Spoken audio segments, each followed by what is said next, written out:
கர்த்தருடைய பரிசுத்த நாமத்துக்கு மகிமை உண்டாவதாக. May the God's holy name be glorified. எபிரேயர்களுக்கு நிருபம் 2ஆம் அதிகாரம் 10ஆம் வசனத்தை பார்ப்போம். Epistle to Hebrews chapter 2 verse 10. For it became him for whom are all things and by whom are all things, in bringing many songs unto glory, to make the captain of their salvation perfect through sufferings. ஏனென்றால் தமக்காகவும் தம்மாலேயும் சகலத்தையும் உண்டாக்கினவர் அநேகம் பிள்ளைகளை மகிமையில் கொண்டு வந்து சேர்க்கையில் அவர்களுடைய இரட்சிப்பின் அதிபதியை உபத்திரவங்களினாலே பூரணப்படுத்துகிறது அவருக்கு ஏற்றதாய் இருந்தது. கர்த்தருடைய பரிசுத்த நாமத்துக்கு மகிமை உண்டாவதாக. May the God's holy name be glorified. இன்றைக்கு பைபிள் ஸ்டடி அதிபதி. And today's Bible study captain. வேதத்திலே பலவிதமான அதிபதிகளை குறித்து நாம் பார்க்கிறோம். So we can read about many centurions or captains of the scriptures. ஓரளவு இன்றைக்கு நாம் அதை சாதாரணமாக விளங்கிக் கொள்ள முற்படலாம். And let us all come forward to press on to little think about it. இயேசுவும் அதிபதி என்று அழைக்கப்படுகிறார். பிசாசும் கூட பல காரியங்களுக்கு அதிபதி என்று அழைக்கப்படுகிறார். And Jesus is also called as a captain, and the devil is also called for many matters as a captain. நாமும் சில காரியங்களிலே அதிபதி என்று அழைக்கப்பட வேண்டும், மாற வேண்டியது அவசியம். Even we too have certain matters and we must be changed as a captain and need to be called like that. இந்த மூன்று விதத்திலே நாம் இன்றைக்கு சிந்திக்கலாம். So let us consider our Bible study in the three aspects.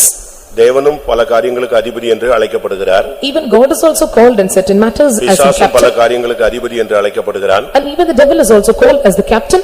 நாமும் சில காரியங்களுக்கு அதிபதிகளாக வாழ்ந்து காட்ட வேண்டியது அவசியம். It is needed for us and we also have to live as a captain in certain matters in our life. முதலாவது நாம் பிசாசை குறித்து நாம் பார்க்கலாம். First of all, let us all meditate about the devil. பிசாசை குறித்து நாம் வேதத்திலே பார்க்கும் பொழுது, So when we read about the devil in the scriptures, எபிரேயர் 6ஆம் அதிகாரம் 12ஆம் வசனத்தை பார்க்கும் பொழுது, Ephesians chapter 6 verse 12. எபிரேயர் 6:12. ஏனெனில் மாம்சத்தோடும் இரத்தத்தோடும் அல்ல, துரைத்தனங்களோடும் அதிகாரங்களோடும் இப்பிரபஞ்சத்தின் அந்தகார லோகாதிபதிகளோடும் வானமண்டலங்களில் உள்ள பொல்லாத ஆவிகளின் சேனைகளோடும் நமக்கு போராட்டம் உண்டு. இங்கே நாம் பார்க்கும் பொழுது இப்பிரபஞ்சத்தின் அந்தகார லோகாதிபதி என்று அவன் அழைக்கப்படுகிறான். So when we read here, we can see and he is called as the rulers of the darkness of this world. இவனுடைய வேலை என்ன?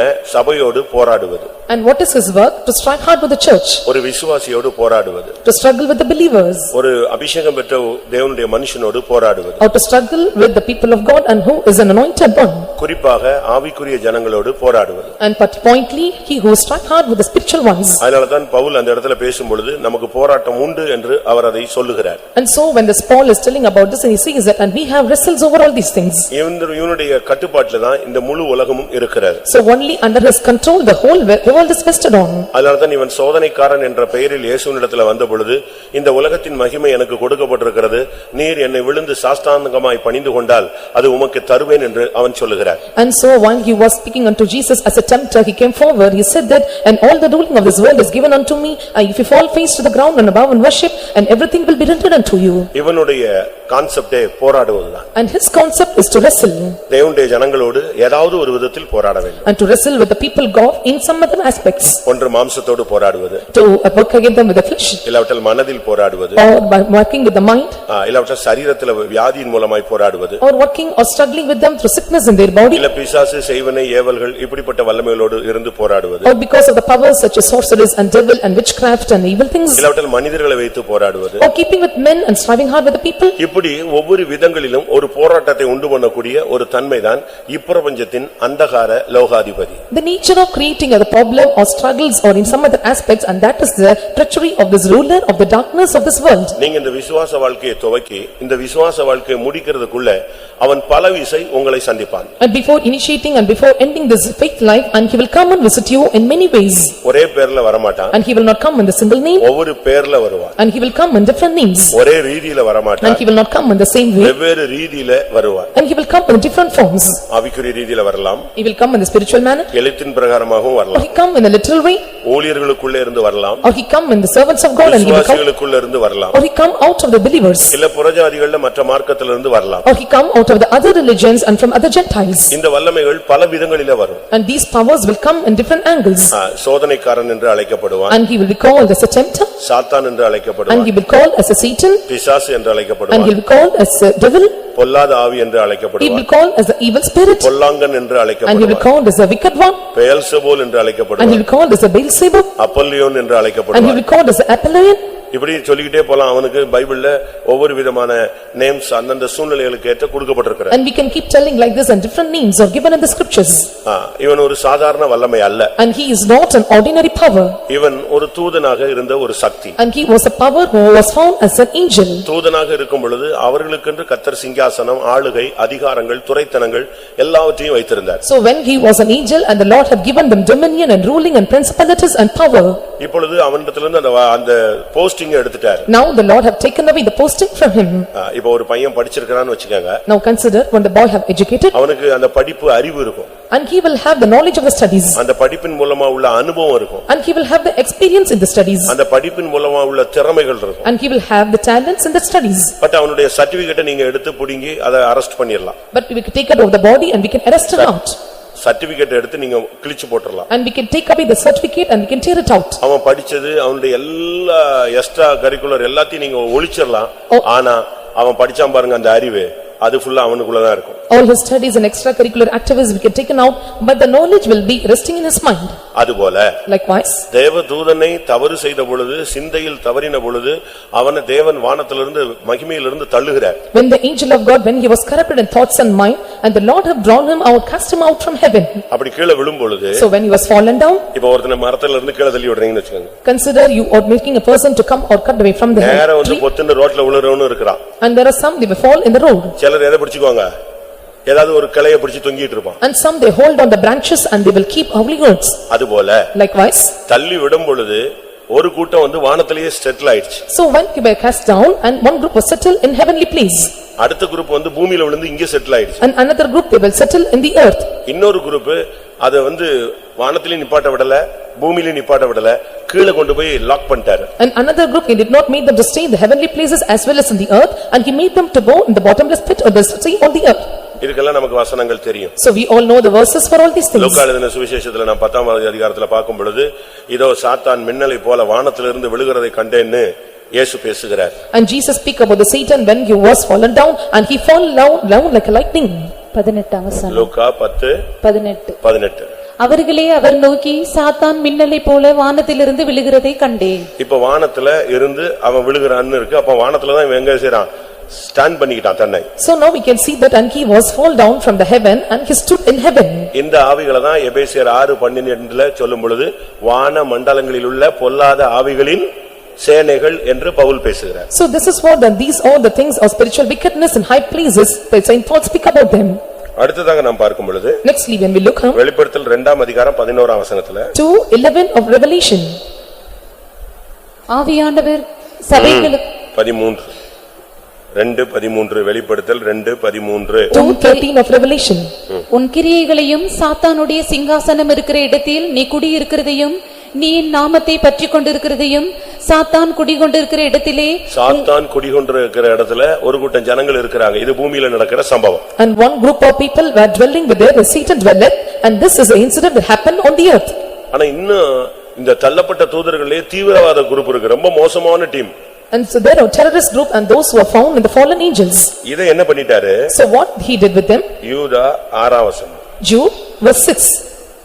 தங்களுடைய ஆதி மேன்மையை காத்துக்கொள்ளாமல் தங்களுக்குரிய வாசஸ்தலத்தை விட்டுவிட்ட தூதர்களையும் மகா நாளின் நியாய தீர்ப்புக்கென்று நித்திய சங்கிலிகளினாலே கட்டி அந்தகாரத்தில் அடைத்து வைத்திருக்கிறார். இப்ப அடுத்த டீம் எங்க நிக்குது? உள்ள இருக்கு. So next team where they are resting and they are staying உள்ள inside. இருந்துட்டு இந்த வல்லமைகள் சபைக்கு விரோதமா எழும்பி வருது. And staying inside them and these powers are rising against the church. அதனாலதான் நான் இந்த கல்லின் மேல் என் சபையை கட்டுவேன், பாதாளத்தின் வாசல்கள் அதை என்ன செய்கிறது இல்ல, மேற்கொள்ளுகிறது இல்ல. வரும், டச் பண்ணி பாக்கும், ட்ரை பண்ணி பாக்கும், ஆனா சபையை மேற்கொள்ள முடியாது. I will build up this church upon the rock, and he said that and no purpose of the gates of hell can prevail over thee, and he will come, he will not touch and he will not come inside them. கர்த்தருடைய பரிசுத்த நாமத்துக்கு மகிமை உண்டாவதாக. May the God's holy name be glorified. இந்த வல்லமைகள் இன்றைக்கு பூமியை பகிர்ந்து கொண்டு விட்டது. And these powers and have segregated on this earth. இந்த அந்தகார லோகாதிபதிகள் இந்த பூமியை தங்களுக்குள்ள share பண்ணிக்கிச்சு. And these rulers of the darkness and they have shared their part in the earth. இப்ப வேலூர் அப்படினா வேலூருக்கு ஒரு ஸ்பிரிட் இருக்கு, அது எங்க இருக்குன்னு நமக்கு தெரியாது, ஒன்னு இருக்கு, அது கரெக்ட்டா அந்த வேலையை செஞ்சிட்டே இருக்கும். If you say Velur and there is a spirit for Velur and we do know where it is resting, but it is performing the work at right time. இப்ப வேலூர்ல ஒரு சின்ன கிராமம் இருக்கு. So consider there is a small village in Velur. அது பிசாசின் தூதர்கள்னு ஒரு கூட்டம் அங்க இருக்கு. So one group of angels of Satan are found in the group. பிசாசு இருக்கு, பிசாசுக்கு யார் உண்டு? பிசாசு உண்டு, பிசாசுக்கு யார் உண்டு? தூதர்கள் உண்டு. மத்தேயு எழுதின சுவிசேஷம் 25 அதிகாரத்துல நீங்க இத பார்க்க And முடியும். Satan is there and the group of the Satan is also found there and we can see this incident in book of Matthew chapter 25. 25:41. அப்பொழுது இடது பக்கத்தில் நிற்பவர்களை பார்த்து அவர், சபிக்கப்பட்டவர்களே, என்னை விட்டு பிசாசுக்காகவும் அவன் தூதர்களுக்காகவும் ஆயத்தம் பண்ணப்பட்டிருக்கிற நித்திய அக்கினியிலே போங்கள். அப்ப பிசாசு உண்டு, அவனுடைய தூதர்கள் உண்டு. அதனாலதான் ஒரு அப்ராக்சிமேட்டா கணக்கு சொல்றாங்க. விழுந்து போன தேவதூதருடைய கணக்கு 30 கோடின்னு சொல்றான். நம்ம இந்துக்கள் சொல்றாங்க இல்லையா, இதத்தான் கரெக்டா சொல்றான். So they are telling that in Hindus they are calculating and there were 30 crores of the fallen angels and were fall down from heaven.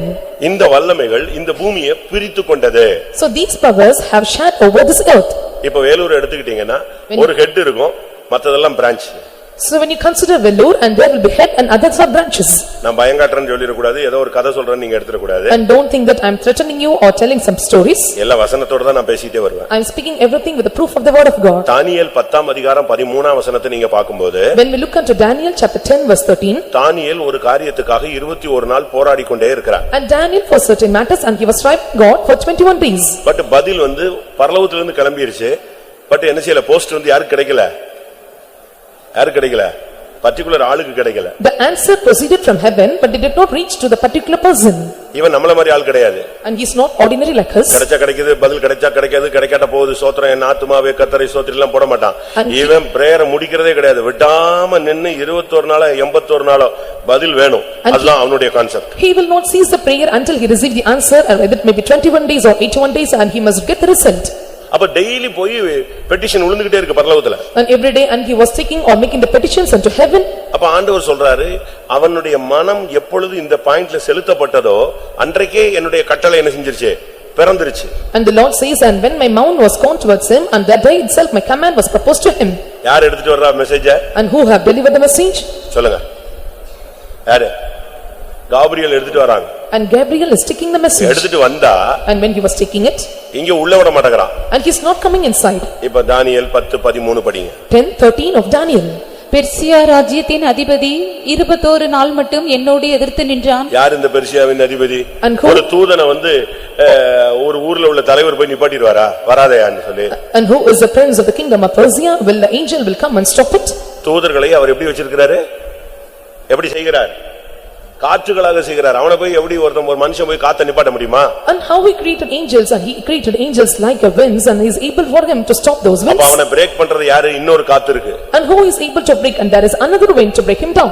அது யாரு? விழுந்து போன ஒரு காற்று. And who is that? And it is a fallen wind. தந்திரமான ஒரு வல்லமை. And it is the treacherous power. இவன் பார்த்துட்டான், கரெக்ட்டா வர்றான்னு சொன்ன உடனே இவனை போய் பிரேக் அடிச்சிட்டான். So when he saw that it was coming, and he broke out there. பிரச்சனை என்னன்னா, மிக காபிரியல் வந்து யுத்தம் பண்ற ஸ்கீம் கிடையாது, அவன் வந்து ஆர்மி கிடையாது, அவன் வந்து என்னது சொல்லுங்க, குட் நியூஸ் மட்டும் தான் சொல்லிட்டு போயிட்டே இருப்பான். And Gabriel is not the one who was fighting with others, and he used to deliver only the good tidings. அதே நேரத்துல சொல்லாம எங்க போக முடியாது, மேலையும் போக முடியாது. At the same time, without informing, he cannot reach up. அதனால வண்டி எங்க நிப்பாட்டிட்டான். And so he made the vehicle to stop. இவன் நீ கம்முன்னு இருந்த உடனே அவன் அப்படியே நின்னுட்டே இருக்கிறான். 21 நாள் பிரேக் அடிச்சு ஒரு இடத்துல நிக்குது எல்லாமே. So when he says there and keeping and 21 days, and it was broke down and stood on place. இப்ப ஜனத்தின் அதிபதியாகிய மிகாவேலை அனுப்புறார் ஆண்டவர். Now he was making the prince of the people and Michael to stir over the people. Army வந்த உடனே யாரு விலகுறா? பெர்சியாவின் அதிபதி ஒதுங்குகிறான். When the army came and the prince of the Persia departed out. இப்ப result யாருக்கு வருது? Now who got the தானியேலுக்கு result? வருது. And Daniel was receiving the result. இப்போ அந்த மிகாவேல் திரும்பி போகும்போது சொல்றான், நாம் போன பிறகு கிரேக் அதிபதி வந்துருவான், உஷாராருன்னு சொல்லிட்டு போறான். And now the Michael was telling, when I departing this place, and the prince of this great may come and visit you. Daniel 10:20. 10:20 of Daniel. அப்பொழுது அவன், நான் உன்னிடத்திற்கு வந்த காரணம் இன்னதென்று உனக்கு தெரியுமா? இப்போது நான் பெர்சியாவின் பிரபுவோடே யுத்தம் பண்ண திரும்ப போகிறேன். நான் போன பின்பு கிரேக்க தேசத்தின் அதிபதி வருவான். எப்படி? அடுத்து யார் வந்துருவா? நீ அசால்ட்டா இருக்காத, அடுத்து யார் வந்துருவா? இப்ப நான் திருப்பியும் போய் யுத்தம் பண்ண போறேன். யாருக்கு? பெர்சியாவின் அதிபதியோட திருப்பி அடிக்க போறேன். அவன் திருப்பி அடுத்த ஜபத்தை நிப்பாட்டிடக்கூடாது. அதனால நான் அதுக்கு போறேன். நான் போன பிறகு யாரு வருவா?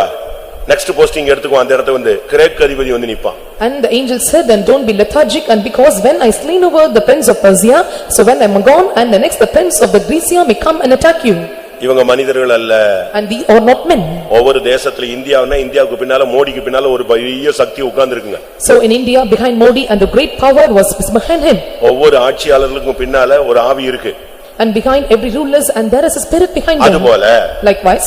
நீ இருக்கிற ஒவ்வொரு கிராமத்திலயும் இப்படி ஒரு ஸ்பிரிட் இருக்கு. So in every village that you are resting and there is a spirit behind this village. Habakkuk 3ஆம் அதிகாரம் 14ஆம் வசனம். Habakkuk chapter 3 verse 14. ஆபகுக் 3:14. என்னை சிதறடிப்பதற்கு பெருங்காற்றைப் போல் வந்தார்கள். சிறுமையானவனை மறைவிடத்திலே பட்சிப்பது அவர்களுக்கு சந்தோஷமாயிருந்தது. நீர் அவனுடைய ஈட்டிகளினாலேயே அவனுடைய கிராமத்து அதிபதிகளை உருவக்குத்தினீர். கிராமத்துக்கு யார் இருக்கா? ஒரு சின்ன captain உட்கார்ந்திருக்கான். So who is there in the village and there is a small captain. இந்த கிராமங்களுக்கு எல்லாம் போனீங்கன்னா மண்குதிரை நிக்கும், வாசல்ல சும்மா கத்தியும் கபடாம் வச்சிட்டு கழுத்து இல்லாம கழுத்தோட எல்லாம் சுத்தி நிப்பாங்க. இவங்க எல்லாருமே என்ன ஸ்பிரிட்? அந்தந்த கிராமத்தை கண்ட்ரோல் பண்ற ஒரு வல்லமை. So when you go to every village and there will be the horse which is made of the mud and will be having the knife in his hands, these are the powers to attack or rule over the village. அதனால உங்க ஜெபத்துக்கு பதில் வரலன்னா நீங்க பயப்படாதீங்க. அது result answer granted. ஆனா but பிரச்சனை எங்க இருக்கு? இடையில தான் இருக்கு. அதத்தான் நீ எதிர்த்து போராடி ஜெயிக்கணும். If you receive not answers for the prayers and you don't want to fear or worry about it and you have to strive hard and the answers have received for all your prayers. சரி, இந்த உலகத்தின் இந்த அதிபதியினுடைய இன்னொரு பெயர் உலகத்தின் அதிபதி. So what is the other name for this prince or captain? And he is the prince of this world. சபையை சந்திக்கும்போது அவன் இப்பிரபஞ்சத்தின் அந்தகார லோகாதிபதிங்கிற ஒரு நியூ நேம்ல உள்ள வரான். So when he was visiting the church and he was coming in the name of the rulers of the darkness of this world. ஆனா இயேசுவை சந்திக்கும்போது உலகத்தின் அதிபதின்னு டைரக்டா வரான். So when he was visiting Jesus and he named the name of the prince of the world. டைரக்டா வர்றது நமக்கு எல்லாருக்கும் தெரியும். யோவான் 14:30. 14:30 of John. இனி நான் உங்களுடனே அதிகமாய் பேசுவதில்லை. இந்த உலகத்தின் அதிபதி வருகிறான், அவனுக்கு என்னிடத்தில் ஒன்றுமில்லை. இதுதான் இயேசு சொல்றாரு. டைரக்டா என்கிட்ட வர்றான், உலகத்தின் அதிபதியே வர்றான். And here Jesus said that and the prince of the world cometh near to me. நான் இத குறித்து உங்களுக்கு ஒரு 4-5 வாரத்துக்கு முன்னால பேசினேன்னு நினைக்கிறேன். So I hope that I have spoke this matter before 4 or 5 weeks. அப்ப இந்த உலகத்தின் அதிபதியுடைய வேலை என்ன? So what is the work of this prince of the world? இவன் வந்து ரொம்ப எல்லாம் சண்டெல்லாம் போடுறது இல்லங்க. So he will come never and he will not fight with others. அவன் வரும்போது அவனுடையது ஒன்னிடத்துல இருக்கான்னு செக் பண்ணுவான். So when he comes and you must check whether the things of him is found in you. இப்ப செக் போஸ்ட்ல நிப்பாட்டுவாங்க, பிரச்சனை இல்லன்னா நம்மள விட்டுருவான். இல்லன்னு சொன்னா மொத்தத்தையும் கலத்தி திறந்து காட்டுமா. And they will stop you on check post if nothing is there and they will leave you if there something is found in you and will make you to show everything openly. நான் மதுரை ஏர்போர்ட்ல வந்தபோது So when I came to Madurai airport கிக்கின்னு கத்தி பிடிச்சு. and so there were just no noise of it. அந்த metal டிடெக்டர்ல ஒரு sound கொடுத்துருச்சுங்க. So the metal circling and that made a sound. யாரோ அங்க இலங்கையில உள்ள ஒரு விசுவாசி வந்து இவ்வளவு பெல்ட் கொடுத்தான், பிரதர்ஸ் கட்டற பெல்ட்னு சொல்லி. அதுல ஒரு பொக்கிள்ஸ் இருக்கு பாருங்க. நான் சும்மா பக்காவா பேக் பண்ணிட்டு வந்தேன். இது கேக்குனுச்சு, உடைச்சு திறந்து காட்டவே காட்டணும்ட்டான். So I got the buckles and the belt of the buckles and it was making a sound. I said that you must open and show it to us. ஒரு மெட்டல் டிடெக்டர் ஒரு சாதாரண இரும்புக்கு இந்த அடி அடிச்சதுன்னா பிசாசு வச்சிருக்கிற மெட்டல் டிடெக்டர் என்னெல்லாம் அடிக்கும்னு தெரியல. So the normal metal detector it was able to check out all these things and the metal detector that the devil is having and how will make up check over it. உலகத்தின் அதிபதி வருவான். And the prince of the world may come and attack us. அவன் பாப்பான் வேஷம் இருக்கா? And he will check whether there is disguise. இந்த உலகத்தினுடைய fashion இருக்கா? And whether they have the fashion of this world. உலகத்தோட பேச்சு இருக்கா? And whether they have the communication of this world. உலகத்தோட Dress இருக்கா? And whether they have the garments of this world. உலகத்தினுடைய ஆடம்பரம் இருக்கா? And whether they have the pompousness of this world. இதெல்லாம் ஃபுல்லா செக் பண்ணிட்டே இருப்பான். And he will check over everything. அவனுடையது இல்லன்னு அவன் சொல்லணும், நீயும் சொல்லணும். And he must acknowledge that the things of the thing is not with him and you and he must answer about you. யோவான் 14:30 அவனை நோக்கி வந்த உடனே இயேசு சொன்னாரு, அவனுடையது என்னிடத்தில், அவனுக்கு என்னிடத்தில் ஒன்றுமே இல்ல. And 14:30 and the Lord said to him and he hath nothing in me. என் முடியல அவன் என்னை குறை சொல்ல முடியாது. And he cannot accuse about my N hands. பார்வையில குறை சொல்ல And முடியாது. he cannot accuse in my N sight. பேச்சில அவனுக்கு உரிமை இல்ல. And there is no having climb mountains my நான் ஒரு peoples. அங்கி போட்டிருக்கேன், அதுல அவன் உரிமை பாராட்ட முடியாது. I have a robe and he cannot come and climb over it. நான் ஒரு மேல் வஸ்திரம் போட்டிருக்கேன், அதையும் அவன் உரிமை பாராட்ட முடியாது. I have a covering and he cannot come and take over it. ஏன்னா எல்லாமே மானம் காக்கப்பட அருமையான Dress. அதனால பிசாசுக்கு என்ன கிடையாது, அதுல உலகத்தின் அதிபதிக்கு குற்றம் சொல்ல இடம் இல்ல. And these are the modest dressed to keep away my nakedness and so the prince of the world cannot come unto me and can accuse me. இப்ப நம்மள பார்த்தா என்ன சொல்லுவா? So looking into us and what they may say us. உலகத்தின் அதிபதி வந்தா நம்மட்ட உலகத்தின் காரியம் இருக்குதா இல்லையான்னு கண்டுபிடிக்கிறதுக்கு வீட்டுக்கு போய் பைபிள் எடுத்துக்கிட்டு பைபிள்ல இங்கிலீஷையும் தமிழையும் தூக்கி வச்சுக்கிட்டு அழகா ஏசாயா 2ஆம் அதிகாரத்தையும் 3ஆம் அதிகாரத்தையும் அப்படியே வெரிஃபிகேஷன் பண்ணு. நீ போட்டிருக்கிற துப்பட்டா வரைக்கும் அந்த இப்பதான் துப்பட்டா இன்ட்ரோடியூஸ் ஆயிருக்குங்க. 21 செஞ்சுரியில. ஆனா பைபிள் எழுதும் போதே துப்பட்டாலாம் எழுதிட்டான், எல்லாம் தெளிவா எழுதியிருக்கான். நீ போட்டிருக்க துப்பட்டா வரைக்கும் ஜட்ஜ்மெண்ட் இருக்குன்னு எழுதியிருக்கு. வீட்டுல போய் உட்கார்ந்து நல்லா படிச்சுப்பாரு. You go home and check whether you are having the things of the prince of this world, and Isaiah chapter 2 verse 3 you can verify both in the Tamil and English translation of the Bible, and you can verify and check whether all the garments even the shawl is covered upon you and you are modestly dressed upon. அவன் வசனத்தை வச்சு தான் நியாயம் தீர்ப்பான் உன்னையுமே. And he will keep the word of God and judge over you. ஏசாயா 2 அதிகாரத்தையும் 3 அதிகாரத்தையும் தூக்கிட்டு வந்துட்டு நேரா வருவான். சல்லா குல்லா மோதிரம் கண்ட கழுது எல்லாம் தெளிவா எழுதி வச்சிருக்கு. So you can see the chapter by 2 and 3 of Isaiah on all the bonnets and cords of the things, and his men of the Bible will come and check over you whether it is found in you. ஒரே ஒரு வசனம் 3:23 ஏசாயா மட்டும் வாசிங்க. 3:23 of Isaiah.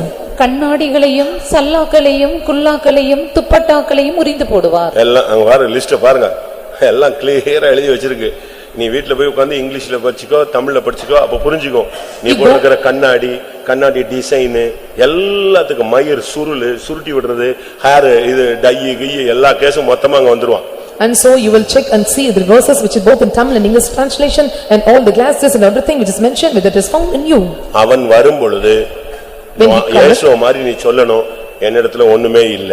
When he cometh unto you like Jesus, you must reply, and there is nothing found in this being. எங்க இருந்தாலும் பிடிச்சிருவாங்க. So wherever he may be, and he will come and catch hold of you. தங்கத்தை கடத்துறவங்க தங்கத்தை விழுங்கிட்டு வராங்க. And they that are smuggling the gold, and they will swallow of the gold. ஆனா அதையும் கூட அது கண்டுபிடிச்சிருது, வயித்துக்குள்ள ஏதோ இருக்குன்னு. And even in the Bible says that, and they will identify them. அதனால உன்னுடைய வாழ்க்கையில உலகத்தின் அதிபதியினுடைய எந்த ஒரு காரியம் இருந்தாலும் அவன் வச்சிருக்கிற மெட்டல் டிடெக்டர் நெஞ்சிரும், அடிச்சிடும், உன்னை இழுத்துருவான் வெளியே. In your life and what are the things considering the prince of the world found in you, the detector or the detector which is found in him, it will come and found for you. சரி, இயேசுவை குறித்து நாம் பார்க்கலாம். So now let us just about Jesus. இல்லாவிட்டால் நம்முடைய தேவனை குறித்து நாம் பார்க்கலாம். Or we can see about God. அவர் என்ன செய்கிறார் And what he do. முதலாவது எபிரேயர் 2:10 படி அவர் நம்முடைய ரட்சிப்பின் அதிபதியாக செயல்படுகிறார். And according to chapter 2 verse 10 of Hebrews, and he worketh as a captain of our salvation. நம்முடைய ரட்சிப்புக்காக தான் இந்த உலகத்துல வந்தார். So this world is for the salvation. பாவிகளை ரட்சிக்க கிறிஸ்து இயேசு உலகத்தில் வந்தார். And Jesus Christ the Savior came to this world to save the sinners. பாவத்திலிருந்து ரட்சிப்புனா என்ன? So from the sin, and what is the meaning of salvation?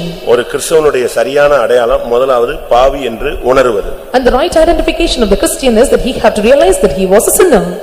ஒரு சிலர்லாம் தப்பு செஞ்சுட்டு தப்பே பண்ணலான்றான். And some committing sins, they see that we don't commit sins. ஒரு கொலை கேஸ்ல ஒருத்தன் மாட்டி அவன் கொலை செஞ்சான், மாட்டினா, தப்பி கேரளால போய் செட்டில் ஆயிட்டான். So one person who committed murder and he was entangled in the murder case and he escaped and got over in Kerala. நல்லா சொல்ல போனா ஒரு சிபிஎம் விசுவாசியுடைய பழைய விசுவாசியுடைய பையன் இப்படி ஆயிட்டான். And he was the son of the old believer of CPM, and he was caught in this case. திருப்பி கொஞ்ச நாள் கழிச்சு வந்தான். After some time he returned back. அப்ப அவன் தம்பி என்னுடைய விசுவாசி. And his brother was my believer. அப்ப எங்க அண்ணனுக்கா ஜெபிங்கன்னு ஒரு நாள் கூட்டி வந்தான். And he said that you please pray for my brother, and he called him to me. நான் அவனுக்கு கொஞ்ச நேரம் சத்தியம் சொன்னேன். And for a while I said him the truths. நீங்கலாம் பழைய விசுவாசி பிள்ளைங்க, And நல்லா இருக்கணும். you are the sons of the old believer. அப்படினு சொல்லிட்டு ஏதாவது பாவங்கள் இருந்தா அறிக்கையிட்டு ஜெபிச்சா வாழ்க்கையில முன்னேற்றம் கிடைக்கும் அப்படினு சொல்றேன். And saying that if you confess for sins and you will have the improvement in your life. அவன் சொல்றான், நான் இதுவரைக்கும் ஒரு பாவம் செஞ்சது இல்ல brother. And he said that till now I have never committed any sin. எனக்கு பக்குன்னு ஆயிடுச்சு, என்னடா இப்படி சொல்லிட்டானேன்னு அவன் தம்பியை பார்த்தேன். I was shocked hearing this thing. ஏன்னா தம்பி சொன்னா எங்க அண்ணன் கொலை செஞ்சிருக்கான்னு, இப்ப அண்ணன் சொல்றான் நான் ஒரு பாவமும் செய்யல பாஸ்டர் அப்படினு ரொம்ப பிரதர்னு ரொம்ப தும்பா சொல்றான். And because the brother said that and he committed a murder, but the brother was telling that I did not commit any sins. நான் அவன் தம்பியை பார்த்த உடனே, So looking unto his young brother, அவன் தம்பி சொன்னா நான் எல்லாத்தையும் ஏற்கனவே சொல்லிட்டேன், நீ என்னத்த ஒண்ணு இல்லங்கற. நான் சாரி நான் தான் பண்ணேன். And the younger brother said, I have said every matters to pastor, and so he immediately accepted I have committed the mistake. அதாவது अनेகருக்கு பாவத்தை உணரக்கூடிய சக்தி இல்ல. So many are not having the realization power to think about their sins. ரட்சிப்பின் அதிபதியினுடைய முதல் வேலையே பாவத்தை உணர்த்துவது. The first work of the captain of the salvation is to induce or instinct about the முதலாவது sins. அவன் பாவி என்று உணரணும். And first he must realize that he is a sinner. இரண்டாவது Secondly, பாவத்தை விடணும்னு முடிவெடுக்கணும். and he must take decision to take away or remove the sins. அதுக்கு தான் ஞானஸ்நானம். And that is what's the baptism. மூன்றாவது பாவம் செய்யாம இருக்கிறதுக்கு தேவன்கிட்ட கிருபையை வாங்கணும். அதுதான் பரிசுத்த ஆவி. Thirdly, and the resist the Holy Spirit is, and they must surrender themselves that I will not commit sin anymore. இந்த மூணு நடந்தாதான் ஒரிஜினல் ரட்சிப்பு. When these three take place, and that is the true salvation. இப்ப தண்ணி அடிக்கிறவன் கூட நான் தப்பன்ட்டேங்கறான். அது ரட்சிப்பு அல்ல, அது பூர்ண ரட்சிப்பு அல்ல. அவன் திருப்பி அடுத்த நாள் சாயங்காலம் போய் அதை தான் குடிச்சிட்டு வரான். And he who is drinking and says that, and I have committed sin, and that is not a perfect salvation, or next evening he continue the same mistake. அப்ப சிலுவையை பார்த்து அழுது அந்த ரட்சிப்பை சுதந்திரித்துக் கொள்ள அவன் ஞானஸ்நானம் எடுக்கணும். And looking into the cross and to inherit the salvation, he must commit to the waters of baptism. அது மாத்திரமல்ல, And not only இனி that, பாவம் இல்லாத வாழ்க்கை வாழ்றதுக்கு அவன் பரிசுத்த ஆவியை காத்திருந்து பெற்றுக்கொள்ளணும். and he must receive by reading and tarrying the Holy Spirit and to refrain from the sinful life. இந்த எல்லா வேலையையும் செய்து அவனை கடைசி வரைக்கும் நடத்தி நடத்தி நடத்தி நடத்தி அந்த பூர்ண ரட்சிப்பை அடைய கொண்டு வராரு பாருங்க. அதனாலதான் இவருக்கு பேர் என்னது? ரட்சிப்பின் அதிபதி. And taking him to the perfect end and to the end, and so he was calling them, so he was called as the captain of salvation. அந்த பூர்ணத்தை அடையணும். And to attain the perfection. கடைசி ரட்சிப்பாகிய ஆத்தும ரட்சிப்பை அவன் பெற்றுக்கொள்ள வேண்டும். And he have to receive the final salvation and the salvation of souls. இதுதான் இயேசு கிறிஸ்துவினுடைய அந்த மரணத்தினுடைய தேவனின் திட்டம். And this is the plan of the death of God. அதனாலதான் அவருக்கு ரட்சிப்பின் அதிபதியின் பேர் வச்சாங்க. And so he was called as the captain of salvation. நம்முடைய ரட்சிப்பின் அதிபதியை உபத்திரவங்களினால் பூர்ணப்படுத்துகிறது அவருக்கு ஏற்றதாக இருந்தது. And it was pleasant for him to make the captain of the salvation perfect through sufferings. அதனால இயேசுவினுடைய மரணம் ஒரு பூரண பலி. And so the death of Jesus, and it is the perfect of sacrifice. அதுல ரட்சிப்பு மட்டுமல்ல, பூரண வரைக்கும் அதுக்கு சக்தி இருக்கு. And not only perfection, it not the death, and there is also the power for perfection. அதனாலதான் அவரை ரட்சிப்பின் அதிபதின்னு அழைக்கிறோம். And so we are calling him as the captain of salvation. இரண்டாவது, Secondly, அப்போஸ்தலருடைய நடபடிகள் 5ஆம் அதிகாரம் 31ஆம் வசனத்தை பார்க்கும் பொழுது, when we look into Acts of the Apostles, chapter 5, verse 31. இஸ்ரவேலுக்கு மனம் திரும்புதலையும் பாவ மன்னிப்பையும் அருளுகிறதற்காக அவரை அதிபதியாகவும் இரட்சகராகவும் தமது வலது கரத்தினாலே உயர்த்தினார். இரண்டாவது, அவர் பாவ மன்னிப்பை அருளும் அதிபதி. Secondly, and he was a prince to give us the forgiveness of sins. இஸ்ரவேலுக்கு பாவ மன்னிப்பை அருளும்படியாக அவரை அதிபதியாக தெய்வம் உயர்த்தினார். And the Lord appointed or exalted him as a prince or savior to give repentance to Israel.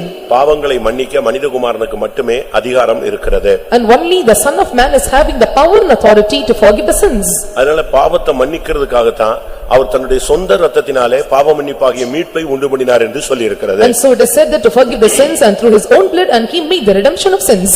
அதனால இந்த மன்னிப்புங்கிறதை நம்ம சரியா பெற்றுக்கணும். So we have to use the forgiveness in a right manner. இந்த மன்னிப்பு ஒரு மனுஷனுக்கு சரியா கிடைச்சிருச்சுன்னா அவனுக்கு விடுதலையின் ஜீவியம் நிச்சயமாய் சாத்தியம். When a person perfectly receives this forgiveness, and it is possible for him for the life of deliverance. நமக்கு மன்னிப்பு கிடைக்குது, திருப்பி அந்த மன்னிப்பு ரிஜெக்ட் ஆயிடுது, அதான் பிரச்சனை. We are getting the forgiveness and suddenly or immediately we are losing it. நல்லா கவனிங்க. Listen carefully. நீங்க இன்னைக்கு ஒரு சுத்திரி கூட்டத்துல நீங்க சுத்திகரிக்கிறீங்க. And today in a sanctification meeting you are sanctifying yourself. அறிக்கையிடுறீங்க. And you are confessing. அறிக்கையிட்ட பின்பு After confessing, ஆண்டவர் மன்னிச்சிட்டாருன்னு பாட்டெல்லாம் பாடி அபிஷேகம் நிறைஞ்சு ராபோஜனம் எடுத்துறீங்க. and the particular person, he was filling in a song, and then he was taking the part in communion. Bible சொல்லுகிறது அவைகளை தன்னுடைய முதுகுக்கு பின்னால எறிந்து விட்டாரு, சமுத்திரத்தின் ஆழத்துல போட்டாரு, அப்படிலாம் நம்ம பேசுறோம். And Bible says that we have taken or put him the behind or put him into the depth of the sea. இவைகளெல்லாம் உண்மைதான். And these are all true. ஆனா இதுல இன்னொரு பிரச்சனை இருக்கு. But there is another problem in it. பாவத்தை மன்னிச்சிடுறாரு, And he have forgiven the sins. ஆனா இந்த பாவ மன்னிப்பை நீ காப்பாத்தணும். But you have to preserve the forgiveness of sins. புரியுதா உங்களுக்கு? Can you understand? பாவங்கள் மன்னிக்கப்படுது, இந்த பாவ மன்னிப்பை நீ கடைசி வரைக்கும் காத்துக்கொள்ள வேண்டும். Your sins are forgiven, but till the end you have to preserve the forgiveness of sins. இப்ப ஒருத்தன் வந்து அத குறித்து நீங்க பைபிள்ல படிச்சீங்கன்னா, So when you read about a particular person in the Bible, ஒருத்தன் வந்து ஒருத்தன்ட்ட காசு வாங்கிடுறான். and he got a money from a particular person, அப்ப அவன் வந்து இவன்ட்ட காசு கேக்குறான். and he asked money from him. அப்ப இவன் என்ன பண்றான்? So what he did, ஐயா நான் கொஞ்ச நாள் வெயிட் பண்ணுங்க, நான் தந்துறேங்கறான். and he said that you please play for a line and I will return it back. எப்படியாவது நான் கொடுத்துருவேன், நான் கொடுக்காம உங்களை ஏமாத்தவே மாட்டேன். And he said that somehow I will return it to you, I will not deceive you. இத குறித்து நீங்க மத்தேயு 18ஆம் அதிகாரத்துல படிக்கலாம். And you can read about this in Matthew chapter 18. அப்ப இவன் அவனுடைய கஷ்டத்தையும் அவனுடைய வேதனையும் பார்த்து அந்த கடன் கொடுத்த ஆளு வந்து மனது இறங்கிடுறான். So looking into the difficulties and pains, and one who given the money and he had compassion over him. அவனை விடுதலை பண்ணிடுறான். And he delivered him. கடனை மன்னிச்சிட்டான்னு பைபிள் சொல்லுது. And the Bible says, and he forgiven the debts. 26 27 26-27. அப்பொழுது அந்த ஊழியக்காரன் தாழ விழுந்து வணங்கி, ஆண்டவனே என்னிடத்தில் பொறுமையாயிரும், எல்லாவற்றையும் உமக்கு கொடுத்து தீர்க்கிறேன் என்றான். அந்த ஊழியக்காரனுடைய ஆண்டவன் மனதிறங்கி அவனை விடுதலை பண்ணி கடனையும் அவனுக்கு மன்னித்து விட்டான். இதான் உண்மை. And this is a fact. உன் பிள்ளைய கொடு, மனைவியை கொடு, உன்னுடைய வீட்டை கொடு, அதை கொடு, இதை கொடுன்னு கத்திக்கிட்டு வந்த ஒரு ஆளு இவனுடைய அறிக்கையை பார்த்து, கண்ணீரை பார்த்து, வேதனையை பார்த்து, ஐயோ நான் எப்படியாவது கொடுத்துருவேன்னு சொன்ன அந்த தன்மையெல்லாம் பார்த்த உடனே அவன் பார்த்தான், கஷ்டப்படுறான், மன்னிச்சிட்டான். And seeing that and give your wife and children and payment and everything and looking into his pains and all his sufferings and he said that and he have forgiven you and he forgive all his debts. இப்ப நீ என்ன செஞ்சற? So now what you are doing? ஆண்டவர் என் பாவத்தை மன்னிச்சிட்டார்னு பாட்டெல்லாம் பாடியாச்சு. மன்னன் கிறிஸ்து என் பாவத்தை எல்லாம் மன்னித்து விட்டார். And you are singing the songs that and forgiven, our Lord have forgiven all my sins and you have forgiven all my trespasses. Communion எடுத்துட்ட. And you have taken the communion. இப்ப கம்யூனியன் எடுத்து ஒரு 2 நாள் கழிச்சு So after taking communion after 2 days. இப்ப நீ ஓன்ட்ட கடன்பட்ட ஒரு ஆளை நீ சந்திக்கிறாய். So you are visiting the one who have got this from you. இப்ப அவனை பார்த்தா When you look unto him. அவனை பார்த்த உடனே உனக்கு டென்ஷன் ஆயிடுச்சு. So looking unto him got tensed. இந்த ஆள் நமக்கு கொடுக்க வேண்டியது என்ன செய்யல? ஏமாத்திக்கிட்டே இருக்கறான். And he was continually deceiving us. நேரா போய் அவனை கழுத்தை பிடிச்சிட்டான். Straightly and he was going and took over the neck. அவன் தொண்டையை பிடித்து நெரித்து விட்டான். And he have touched of his neck throat and he have swallowed it. அப்ப அவன் சொன்னா ஐயா நான் எப்படியாவது தந்துறேங்கறான். And he said that somehow I will return the money to you. 28 வசனம். Verse 28. அப்படி இருக்க அந்த ஊழியக்காரன் புறப்பட்டு போகையில் தன்னிடத்தில் 100 வெள்ளிப்பணம் கடன்பட்டிருந்தவனாகிய தன் உடன் வேலைக்காரரில் ஒருவனை கண்டு அவனை பிடித்து தொண்டையை நெரித்து நீ பட்ட எப்படி இவனுக்கு இப்ப மன்னிச்சு எல்லாத்தையும் அழகா வந்துட்ட பிறகு இப்ப இவன்ட்ட கடன் பட்டவனை பிடிக்கும் போது எப்படி பிடிக்கிறான்? கழுத்து தொண்டையை பிடிச்சு நெரிச்சிட்டாங்க. So when he was forgiven by the debtor, but now he was coming and taking hold of his throat and he was putting his hands and he was throwing him. அவன் கால்ல விழுறான். And he fell down on his feet. எப்படியாவது கொஞ்சம் time கொடுங்க நான் எப்படியா சரிப்படுத்திறேன். And he said that and give me time I somehow I will repay the money. இவன் சம்மதிக்கவே இல்ல. But he was not adjusting with அவனை it. நேரா கொண்டு போய் கோர்ட்ல விட்டான், பிடிச்சு கொண்டு போய் ஜெயிலையும் போட்டு விட்டான். And straightly he took him to the court and last he threw him and he was put on ins. இந்த சம்பவத்தை அந்த முதல்ல மன்னிச்சான் பாத்தீங்களா? அவனுடைய எஜமான வேலைக்காரங்க எல்லாம் கவனிச்சுக்கிட்டே இருந்தாங்க. And all the fellow servants and saw that was done to him and that was come to the master. அவங்க வந்து இவன்ட்ட சொன்னாங்க ஐயா நீங்க அவனுக்கு மன்னிச்சிட்டீங்க பட் அவன் போய் யாருக்கு மன்னிக்கல? மற்றவங்களுக்கு மன்னிக்கல. And he went and said to the master that you have forgiven his sins but he was not forgiven to others. ஆனபடினால அந்த எஜமான் மறுபடி வர்றான். And so the master come back again.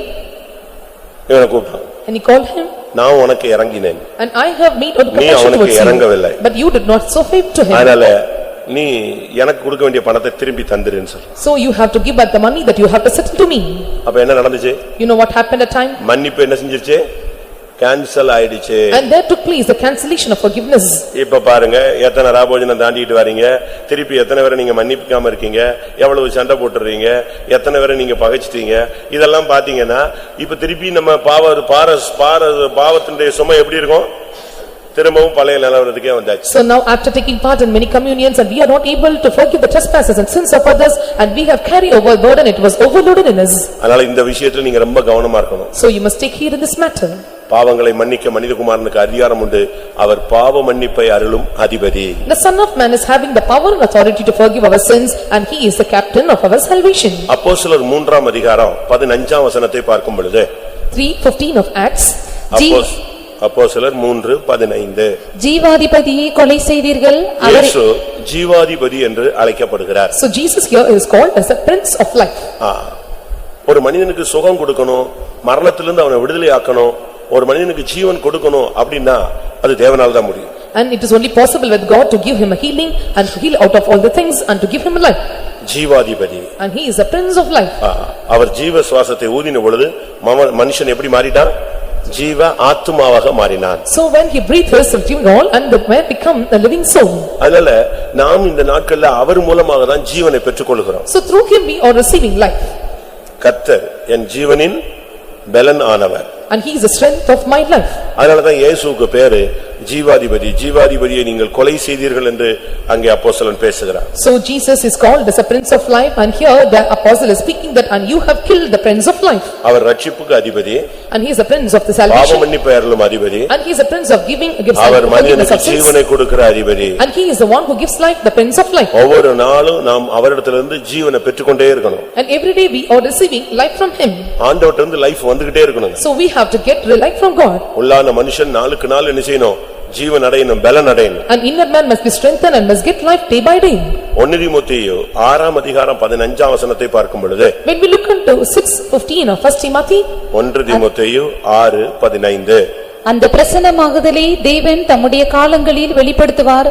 அவரே நித்தியானந்தமுள்ள ஏக சக்கராதிபதியும் நித்தியானந்தமுள்ள ஏக சக்கராதிபதி. And he is the potentate of Lord of Lords. அப்படி இல்லையா?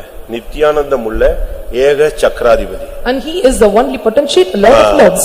கர்த்தருடைய பரிசுத்த நாமத்துக்கு மகிமை உண்டாவதாக. May the God's holy name be glorified. ஒரு மனிதனுக்கு நித்திய சமாதானத்தை நித்திய சந்தோஷத்தை கொடுக்கிறவர் அதனுடைய அதிபதி யார்தான்? இயேசுதான். And one who gives the command or giving the life or wings, and he is Jesus. ஒரே ஏக சக்கராதிபதி, நித்தியானந்தம் உள்ள ஏக சக்கராதிபதி. And he is the only potentate. அதுதான் நம்முடைய தேவன். And that is, he is our God. நமக்கு சமாதானத்தை சந்தோஷத்தை நிம்மதியை கொடுக்கிற தெய்வம் தான் நம்முடைய ஆண்டவர். And he who gives life, and he is our God. அவர்தான் நித்தியானந்தம் உள்ள ஏக சக்கராதிபதி.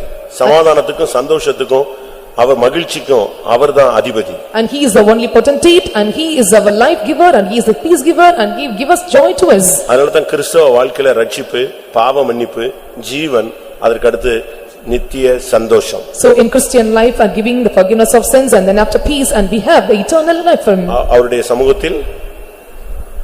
சமூகத்தில் சொல்லுங்க, அந்த வசனம் தெரியாதா? சங்கீதத்துல எங்க இருக்கு? அவருடைய சமூகத்தில் பரிபூர்ண ஆனந்தமும் நித்திய 16:11 ஜீவ மார்க்கத்தை எனக்கு தெரியப்படுத்துவீர், உம்முடைய சமூகத்தில் பரிபூரண ஆனந்தமும் உம்முடைய வலது பார்சத்தில் நித்திய பேரின்பமும் உண்டு. அவருடைய சமூகத்துல பரிபூர்ண ஆனந்தம். And we have the fullness of joy in his presence. நித்தியமான ஆனந்தம் ஆண்டவருடைய, அவர்தான் அதுக்கு அதிபதியாக இருக்கு. And we have the pleasures forevermore, and he will be the captain for it. அதனால தேவனை நீங்கள் பல விதங்கள்ல அனுமதிக்கலாம். So we have to experience God in diverse ways. அவர்தான் அதிபதி. And he is our captain. அடுத்ததாக அவரை குறித்து நாம் பார்க்கும் பொழுது, And nextly when we look about him, 2 நாளாகமம் 13:12 பார்க்கும் பொழுது, when we look into 13:12 of 2 Chronicles, இதோ தேவன் எங்கள் சேனாபதியாய் எங்களோட கூட இருக்கிறார். தேவன் சேனையின் அதிபதி என்று அழைக்கப்படுகிறார். And he is called as the captain of our hosts. நம்முடைய யுத்தங்களை நடத்த முடியாக, And to conduct our battles, நம்முடைய எல்லா போராட்டங்களையும் நடத்த முடியாக, and to conduct all our struggles. ஒரு நாள் அல்ல, 2 நாள் அல்ல, வாழ்நாளிலே எந்தெந்த நேரங்களில் யுத்தம் வருதோ அந்த இடத்துல எல்லாம் யார் நிப்பா? அவங்க சொல்றாங்க, எங்கள் சேனாபதியாக கர்த்தர் இருக்கிறார். So as a captain of our host, and he is before us, and to conduct all our battles throughout our life. பழைய ஏற்பாட்டிலும் புதிய ஏற்பாட்டிலும் எத்தனையோ யுத்தங்கள் நடந்தது நமக்கு எல்லாருக்கும் தெரியும். And we all know that in Old Testament as well as in New Testament, and many battles were conducted. புதிய ஏற்பாடு முழுவதும் ஆவிக்குரிய போராட்டங்களை யுத்தங்களை வர்ணிக்கிறது. And throughout the New Testament, and he was taking or he was defeating over the spiritual wars. பழைய ஏற்பாடு முழுவதும் எழுத்தின் பிரகாரமான யுத்தங்கள். And Old Testament fully, and it was a literal wars. புதிய ஏற்பாட்டில் வரும் பொழுது, when we come to the New Testament, எங்களுடைய போராயுதங்கள் மாம்சத்துக்குரியவைகள் அல்ல, அவைகள் அரண்களை நிர்மூலமாக்கத்தக்க தேவ பலமுள்ளவைகள் என்று பவுல் பேசுகிறார். So Saint Paul is telling that our strongholds it is of not warfare, and it is of the things to make away of the Lord's and the things. யோசுவா ஒரு இடத்துல நிக்கும்போது, So when Joshua stood in one place, திடீர்னு ஒரு ஆள் நின்னார். and one came to signs, ஒரு உருவின பட்டயத்தோட ஒருத்தன் நின்னான். and he stood there with a drawn sword. யோசுவாவுக்கு ஒண்ணும் புரியல. And Joshua could not contain anything. இவனை எங்கே நம்ம பார்த்தது இல்லையே. So we have never seen him any place. டிஃபரண்டான Dress. And so comes in different garments. டிஃபரண்டான ஒரு போஸ்ல And he is having the different pose. எப்படி இவ யாரு? And who is this person? கையில ஒரு பெரிய பட்டயத்தோட நிக்கறானே. And he was standing with a great drawn sword in his hands. நம்மால எதிரியாளா? So it is our people or an opposite. இப்படி ஒரு doubt அவனுக்கு வந்துருச்சு. So he got into such a doubt. நேரா போனா. And he went straightly. நீங்கள் எங்களை சேர்ந்தவரோ இல்லாவிட்டால் சத்துருக்களை சேர்ந்தவரோன்னு கேட்டான். And he asked him, do you belong to us or do you belong to the enemies? யோசுவா 5ஆம் அதிகாரம் 14ஆம் வசனம். 5:14 of Joshua. அதற்கு அவர், அல்ல, நான் கர்த்தருடைய சேனையின் அதிபதியாய் இப்பொழுது வந்தேன் என்றார். அதுக்கு முந்தின வசனம். பின்னும் யோசுவா எரிகோவின் வெளியிலிருந்து தன் கண்களை ஏறெடுத்து பார்க்கும்போது, இதோ ஒருவர் அவனுக்கு எதிரே நின்றார். உருவின பட்டயம் அவர் கையில் இருந்தது. யோசுவா அவரிடத்தில் போய், நீர் எங்களை சேர்ந்தவரோ எங்கள் சத்துருக்களை சேர்ந்தவரோ என்று கேட்டான். அதற்கு அவர், அல்ல, நான் கர்த்தருடைய சேனையின் அதிபதியாய் இப்பொழுது வந்திருக்கிறேன். நான் இப்ப யாரா வந்திருக்கிறேன்? உன்னை சேர்ந்தவனும் அல்ல, நான் யாரு சேர்ந்தவனும் அல்ல, நான் சத்ருவ சேர்ந்தவன்ல, மேல இருந்து இறங்கி வந்திருக்கிறாங்க. கர்த்தருடைய சேனையின் அதிபதியாய் வந்து நிற்கிறேன் அப்படினா. And he says that I belong not to you and to the adversaries, and I came down from heaven as the captain of the host. போய் செருப்பு கழட்டு. So you have to remove your clothes. நிக்கிற இடம் எப்படிப்பட்டது? பரிசுத்த பூமி. செருப்பு கழட்டுன்னு சொல். And lose thy foot from your sin, and this place where you are standing is sanctuary. And you have to lose thy shoe. அப்பதான் மூங்குப்புற பொத்துன்னு விழுந்துட்டான். So only then he fell down from heaven. கர்த்தர் நம்முடைய சேனையின் அதிபதி. Our God is a captain of hosts. உங்களுடைய வாழ்க்கையில யுத்தங்களை கண்டு நீங்க பயப்படாதீங்க. So you should not fear about the battlefield in your life. யுத்தம் உங்களுடையதல்ல, யுத்தம் தேவனுடையது. ஜெயம் மட்டும்தான் யாருடையது? நம்முடையது. And the battle belongs to God, only victory belongs to us. பாருங்க, தெய்வம் என்னெல்லாம் டெக்னிக்கலா பண்றாரு தெரியுமா? And see how the Lord moves technically. நேத்து ஒரு பிள்ளை சொன்னா, Yesterday a girl said to me, அவ ஒரு இடத்துல டிராவல் பண்ணிட்டு இருந்தா. and she was going under some problems. அந்த பஸ்ல ஏறும்போது When she was boarding in the bus, எப்பவுமே கேர்ள்ஸ் ஒரு குறிக்கப்பட்ட இடத்துல உட்கார வைப்பாங்க. so they will make the girls to sit in particular place. But அதுக்கு முன்னால எல்லாரும் ஏறிட்டாங்க. And before that all were boarded in the bus. இவளை கொண்டு போய் எங்க உட்கார வச்சான்? கடைசி சீட்ல ஒரு ஓரத்துல ஒரு சீட் இருக்கு. வேணா வான்னு சொல்லி ஏத்தி விட்டான். And they made her to sit near the door gate and the back seat. திடீர்னு பார்த்தா அந்த வண்டி ஆக்சிடென்ட் ஆயிடுச்சு. And suddenly when you see and the bus caught in an accident. இந்த பிள்ளை உட்கார வேண்டிய இடத்துல உட்கார்ந்திருந்த பையன் அடிச்சு முகம் எல்லாம் கிழிஞ்சு போச்சு. And the place where the girls had to sit and its boy was sitting there and he was completely torn and wounded heavily. அப்ப நான் அந்த பிள்ளைட்ட நேத்து பேசினேன். So I spoke to the girl yesterday. அப்ப அவனுக்கு எப்படி அப்ப அவ சொன்னா, ஆண்டவர் ரொம்ப செல்ஃபிஷ் பாஸ்டர் அப்படினா. And he said to me, and God is so selfish. புரியுதா உங்களுக்கு? Can you understand? ஆண்டவர் ரொம்ப செல்ஃபிஷா இருக்கிறாரு. கரெக்ட்டா என்னைய காப்பாத்துறதுக்குன்னு எவனைய கொண்டு அந்த சீட்ல உட்கார வச்சு என்னைய கொண்டு எங்க விட்டாரு? கடைசில உட்கார வச்சு அவனை அடிச்சு நொறுக்கிட்டு கரெக்ட்டா என்னைய மட்டும் பாதுகாத்துட்டாரு. ஆண்டவர் பாருங்க தாம் பிள்ளைனா என்ன செய்றாரு? ரொம்ப செல்ஃபிஷா இருக்கிறாரு. And God is very selfish to their own child and he made him to sit in the back seat and one was sit in the board and he was heavily wounded. அதுபோல Likewise சர்ப்பத்தை தலைய நசுக்கிட்டு தான் ஓண்ட கொண்டு வந்து விடுறாரு. யார? சிலுவையில அவனுடைய தலையை நசுக்கிட்டு யார கொண்டு வந்து விடுறாரு? பாம்பை கொண்டு வந்து ஓண்ட விடுறாரு. நீ வாளை பார்த்தாலே நிக்க மாட்டேங்கிறியா? பல்லிய பார்த்தாலே நிக்க மாட்டான். trampling over the head of the Satan on the cross and he made him to give or deliver in your hands and some they looking even into the results and they fear of. அப்படிதானே? நீங்க முதலாவது தெய்வம் அந்த சர்ப்பத்தின் தலையை நசுக்கி இருக்கிறாரு. வாளைத்தான் ஆடிட்டு இருப்பான். நீ வாளை அடிச்சு கொளுத்த வேண்டியது உன்னுடைய வேலை. And firstly the Lord have bruised the head of the serpent and now it is your duty to crush over the tail of the serpent. இன்னும் கொஞ்சம் நீ தைரியமா இருந்தீனா, if you are so bold, சமாதானத்தின் தேவன் சாத்தானை மறுபடியும் உங்கள் கால்களின் கீழ கூட அதை நசுக்கி காட்டுவார். and the God of peace and come and trample over the Satan under your foot. இந்த பூனை என்ன பண்ணும்? And now what the cat does? உயிரோடு எலிய பிடிச்சு கொண்டு வந்து கொடுக்காது. ஒரு கடி கடிச்சு அந்த எலிய பாதி உயிரை எடுத்துரும். It will not bring the rat alive and it will make a little bit a bite and then after it will make you to come against. குற்றுயிரா கொண்டு வந்து இந்த சின்ன பூனை குட்டிட்ட கொடுக்கும். It brings half dead and will give to the young ones. என்ன நல்லா கொண்டு வந்து விட்டா அது ஓடியே விடுமே. Because it was brought in a better way it may run away. அதுபோல Likewise தேவன் சர்ப்பத்தின் தலையை நசுக்கிட்டு தான் உன்கிட்ட வந்து கொடுக்கிறாரு. நீ வாளை துண்டு துண்டா வெட்டி கொளுத்தணும். அதான் உன்னுடைய வேலை. And the Lord bruised the head of the serpent and was delivered in your hands and you have to cut off the tail and that is your duty. அவருடைய பேர் என்ன? And what is his name? என்ன பேரு? சேனையின் Athiban. And he is called as a captain of hosts. அடுத்து ஆதியாகமம் 18ஆம் அதிகாரம் 25ஆம் வசனம். Nextly chapter 18 verse 25 of Genesis. ஆதியாகமம் 18:25. துன்மார்க்கனோடே நீதிமானையும் சங்கரிப்பது உமக்கு தூரமாயிருப்பதாக, நீதிமானையும் துன்மார்க்கனையும் சமமாய் நடப்பிப்பது உமக்கு தூரமாயிருப்பதாக, சர்வலோக நியாயாதிபதி நீதி செய்யாதிருப்பாரோ என்றார். அவருக்கு பேர் என்னது? சொல்லுங்க. நம்ம ஆராதிக்கிற தெய்வத்துக்கு என்ன பேரு? உனக்கு பிரச்சனை, உனக்கு இன்னொருத்தனுக்கு ப்ராப்ளம் அப்படின்னு சொன்னா நீ யார்கிட்ட போயிடலாம்? அவர் உனக்கு எப்படி காட்சி கொடுப்பாரு? சர்வலோக நியாயாதிபதியாய் வருவார். And what is the name of the Lord who worship and when you are having or entangled in some problems and he will be manifested as a judge of all the earth. பாவ போராட்டமா இருந்தால் உனக்கு ரட்சிப்பின் அதிபதியாய் வருவார். And if you have the struggles of sin he come forth as the captain of your salvation. பாவ மன்னிப்பின் என்ற இடத்துல பாவ மன்னிப்பை அருளும் அதிபதியாய் வருவார். So the place where he ought to give you forgiveness and he will come as a prince of forgiving you. உனக்கு வியாதி பலவீனமா இருந்து நீ போராடி கொண்டிருந்தால் உனக்கு ஜீவாதிபதியாய் வருவார். When you have sickness and when you have all these problems and he will come as a prince of life to deliver you. துக்கம் வேதனை சஞ்சலம் தவிப்பு புலம்பல் இருந்தா உனக்கு நித்தியானந்தம் உள்ள அதிபதியாய் வருவார். When you have sorrows, when you have problems, when you have diverse kinds of sufferings and he will come as the potentate. வாழ்க்கையில போராட்டங்களும் யுத்தங்களும் பின்னாலே வந்து கொண்டே முன்னும் வந்து கொண்டே இருந்தால் அவர் சேனையின் அதிபதியாய் வருவார். When the struggles, when the problems is coming after you like a battles and he will come as a captain of hosts behind you.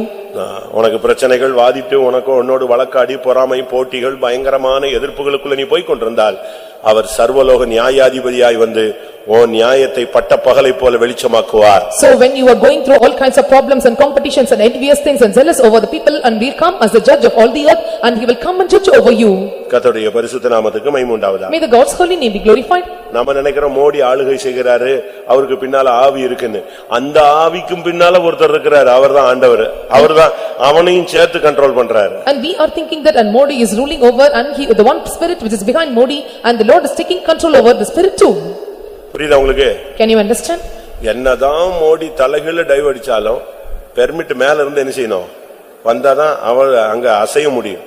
And so whatever the more he can perform his work by doing sit down, and only when the permit comes from above and he can put forth the matters. அதனாலதான் வெளிப்படுத்தல் 1:5 சொல்லி இருக்கு, அவர் பூமியின் ராஜாக்களுக்கு அதிபதி. So in 1:5 of Revelation it is said that and he is the king of this rulers of this earth. வெளிப்படுத்தல் 1:5. 1:5 of Revelation. உள்ள சாட்சியும் மரித்தோரிலிருந்து முதற் பிறந்தவரும் பூமியின் ராஜாக்களுக்கு அதிபதியுமாகிய. எப்படி அவர் யாரு? பூமியில இருக்கிற எல்லா கிங்டம்ஸுக்கும் பின்னால ஆளுகை செய்யறவங்களுக்கு பின்னால யார்தான் அதிபதியா இருக்கிறது? யார்தான்? தெய்வம் தான். And who is the prince behind everyone that they are ruling over the kingdoms, and he is the Lord who is called as the prince of the kings of the earth. இதை தானியேல் 8:25 பாக்கும்போது, so when you look about this in Daniel chapter 8 verse 25, தானியேல் 8:25, அவன் தன் உபாயத்தினால் வஞ்சகத்தை கைகூடி வரப்பண்ணி தன் இருதயத்தில் பெருமை கொண்டு நிர்விசாரத்தோடு இருக்கிற அநேகரை அழித்து அதிபதிகளுக்கு அதிபதியாயிருக்கிறவருக்கு விரோதமாய் எழும்புவான். அதிபதிகளுக்கு அதிபதியாயிருக்கிறவருக்கு விரோதமாய் எழும்பி வருவான். and he shall also stand up against the prince of the princes. சரி, நாம் முதலாவது பிசாசு ஒரு அதிபதின்னு பார்த்தோம். And first of all we saw the devil as a prince. அவன் எப்படி இந்த உலகத்துல பிரிச்சுக்கிட்டு வேலை செய்யறான். and how quickly and he was working in this world. இயேசுட்ட எப்படி வந்தான். and how he came with Jesus. இதெல்லாம் முதல்ல பார்த்தோம். so these are the things we have seen first. இரண்டாவது தேவன் எப்படிப்பட்ட அதிபதி அப்படிங்கறத ஓரளவு பார்த்தோம். and secondly a little bit we have seen and how far and God is our captain. மூன்றாவது நாம் அவர் அதிபதி, அவர் அதிபதிகளுக்கு அதிபதி, நாம அவருக்கு கீழ இருந்து என்ன செய்யணும்? ஏதோ ஒரு ராஜா நீதியாய் அரசாளுவார், பிரபுக்கள் கீழ இருந்து துரைத்தனம் பண்ணுவார்கள். and thirdly we have seen above the prince of the princes, and the princes will be above them, and he will take rule over all the things. Our Rajathi Raja. he is the king of kings. நாம் அவருடைய இரத்தத்தினால் கழுவப்பட்டவர்கள் எல்லாம் யாரு? ராஜாக்களும் ஆசாரியர்களும். and we who are washed by his blood, and we are kings and priests. அப்ப நாம இந்த நாட்களில அதிபதிகளாக மாறணும். so we too must be changed as a captain in these days. ஆண்டவரோடு நாம் போய் ஆளுகை செய்றோம்னா நமக்கும் அந்த அதிபதியின் அபிஷேகம் இருக்கு. and we who are going to rule over God in heaven, and we also having the anointing of prince. சவுல அபிஷேகம் பண்ணும் பொழுது கர்த்தர் சொன்னார், என் ஜனத்துக்கு மேல இவனை அதிபதியாய் அபிஷேகம் பண்ணுன்னு சொன்னார். when the Saul was anointed, and he was said unto him, and you have to make him a captain over my people. அப்ப நமக்கும் அதிபதியினுடைய அபிஷேகம் தேவை. so we are in need of the anointing of a captain. எவைகளிலே அதிபதிகளாக நாம் இருக்க வேண்டும்? so in what are the things, and we must be the prince over the matters. 2 ராஜாக்கள் 20:5 பார்க்கும் பொழுது, when we look into 2 Kings chapter 20 verse 5, நீ திரும்பி போய் என் ஜனத்தின் அதிபதியாகிய எசேக்கியாவை நோக்கி. எசேக்கியாவை குறித்து சொல்லி இருக்கிறது, என் ஜனத்தின் அதிபதி. it is said about King Hezekiah, and he was the prince of my people. தாவீதை குறித்து சொல்லி இருக்கிறது, அவன் என் ஜனத்தின் அதிபதி. so it is said about David, and he is the captain of my people. சவுலை பத்தி சொல்லி இருக்கிறது, என் ஜனத்தின் அதிபதி. it is said about Saul, and he is the captain of my people. அப்போ நாம் இந்த நாட்களில ஜனத்துக்காக அதிபதிகளாக நின்று நாம் செயல்பட வேண்டும். and we too must stand for the people, and we must act as a captain for our people. வாலிபர்கள் கூட அதிபதிகளாக மாற வேண்டும். and even the youths must be changed as a captain. ஏசாயா 3:4. ஏசாயா 3:4. 3:4 of Isaiah. வாலிபரே அவர்களுக்கு அதிபதிகளாக தருவேன் என்கிறார். வாலிபர்களை அவர்களுக்கு அதிபதிகளாக தருவேன். I will give the youths or children to be their princes. வாலிபர்கள் இந்த நாட்களில தேவனுடைய அந்த ஊழியத்துல அதிபதிகளாக கர்த்தருடைய காரியங்களில் நீங்க வந்து நிக்கணும். and youths you must come as a captain in all the matters of God. அந்நியர்களை போல இருக்க கூடாது. and you should not be like a stranger. நீங்க பாருங்க, கட்சிகள்ல சினிமாக்கள்ல ஐயோ எவ்வளவு வாலிபர்கள் அழியறாங்க. in parties and cinemas we can see there are thousands of youths and were destroyed. போதையில எவ்வளவு பேர் அழியறாங்க தெரியுமா? we know many are destroyed in drugs. நம்முடைய வாலிபர்கள் இந்த நாட்கள்ல ஆவிக்குரிய ஜீவியத்திலே எழும்பி நிக்கணும். our youths must stand in the spiritual matters. நல்ல அபிஷேகம் இருக்கணும். and they must have the fullest of anointing. சரியான அபிஷேகம் இருந்தா உன்னை விட மாட்டாரு. and if you have right anointing, and he will never leave you. சரியான அபிஷேகம் இருந்துச்சுன்னா அது சாகர வரைக்கும் உன்னை விடாது. when you have right anointing until your death, and the anointing will never depart you. நீங்க கொஞ்ச நேரம் அபிஷேகத்துல நிரம்பிட்டு அது பிறகு அப்படியே போயிட்டு அப்படியே ஜாலியா அப்படியே பாதி அப்படியே மாறி மாறி போறதுனால தான் உங்களுக்கு அது ஸ்டாண்ட் பண்ண முடியல. and just filling an anointing for a while, and you are not able to stand because it is going right towards you. வாலிபர்களுக்கு நல்ல ஒரு அபிஷேகம் இருந்துச்சுன்னா சாகர வரைக்கும் அந்த அபிஷேகம் அவனை விட்டு வெளியே போகாது. if the youths are having the right anointing until the death, and this anointing will never depart from them. யாத்திராகமம் 18 பார்க்கும் பொழுது, when we look into Exodus chapter 18 21 திறமை உள்ளவர்களை அதிபதியாக மாற்றினார். and verse 21, and you have to make all the talented as the captains. என்ன திறமை? what talents? எவ்வளவு பேருக்கு அதிபதி? so for whom the 1000 பேருக்கு அதிபதி, 100 பேருக்கு அதிபதி, 500 பேர் இப்படி அதிபதிகளை அந்தந்த திறமைக்கு ஏத்தவரமா பிரிச்சாங்க. And for the captains for the thousands and for the rulers and according to the talents and they were separated. 18 21 18:21 of Exodus. ஜனங்கள் எல்லாருக்குள்ளும் தேவனுக்கு பயந்தவர்களும் உண்மை உள்ளவர்களும் பொருளாசையை வெறுக்கிறவர்களுமான திறமையுள்ள மனிதரை தெரிந்து கொண்டு. எப்படி? ஜனங்களில் உண்மை உள்ளவர்கள், தேவனுக்கு பயந்தவர்கள், பொருளாசையை வெறுக்கிறவர்களை நாம் அதிபதிகளாக வைக்கலாம் சொல்றார். And he said that and we can have the ruler over the people, thus having the men of truth and having not covetousness, and they can be placed as the rulers. வாசி. அடுத்து வாசி. அவர்களை 1000 பேருக்கு அதிபதிகளாகவும் 100 பேருக்கு அதிபதிகளாகவும் 50 பேருக்கு அதிபதிகளாகவும் 10 பேருக்கு அதிபதிகளாகவும் ஏற்படுத்தும்.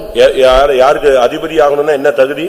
So to become a ruler and what are the qualifications? உண்மை உள்ளவர்கள், and they that are faithful, தேவனுக்கு பயந்தவர்கள், and they that are பொருளாசையை வெறுக்கிறவர்களுமாகிய திறமை உள்ளவர்கள். And having covetousness, and these people those who are able men.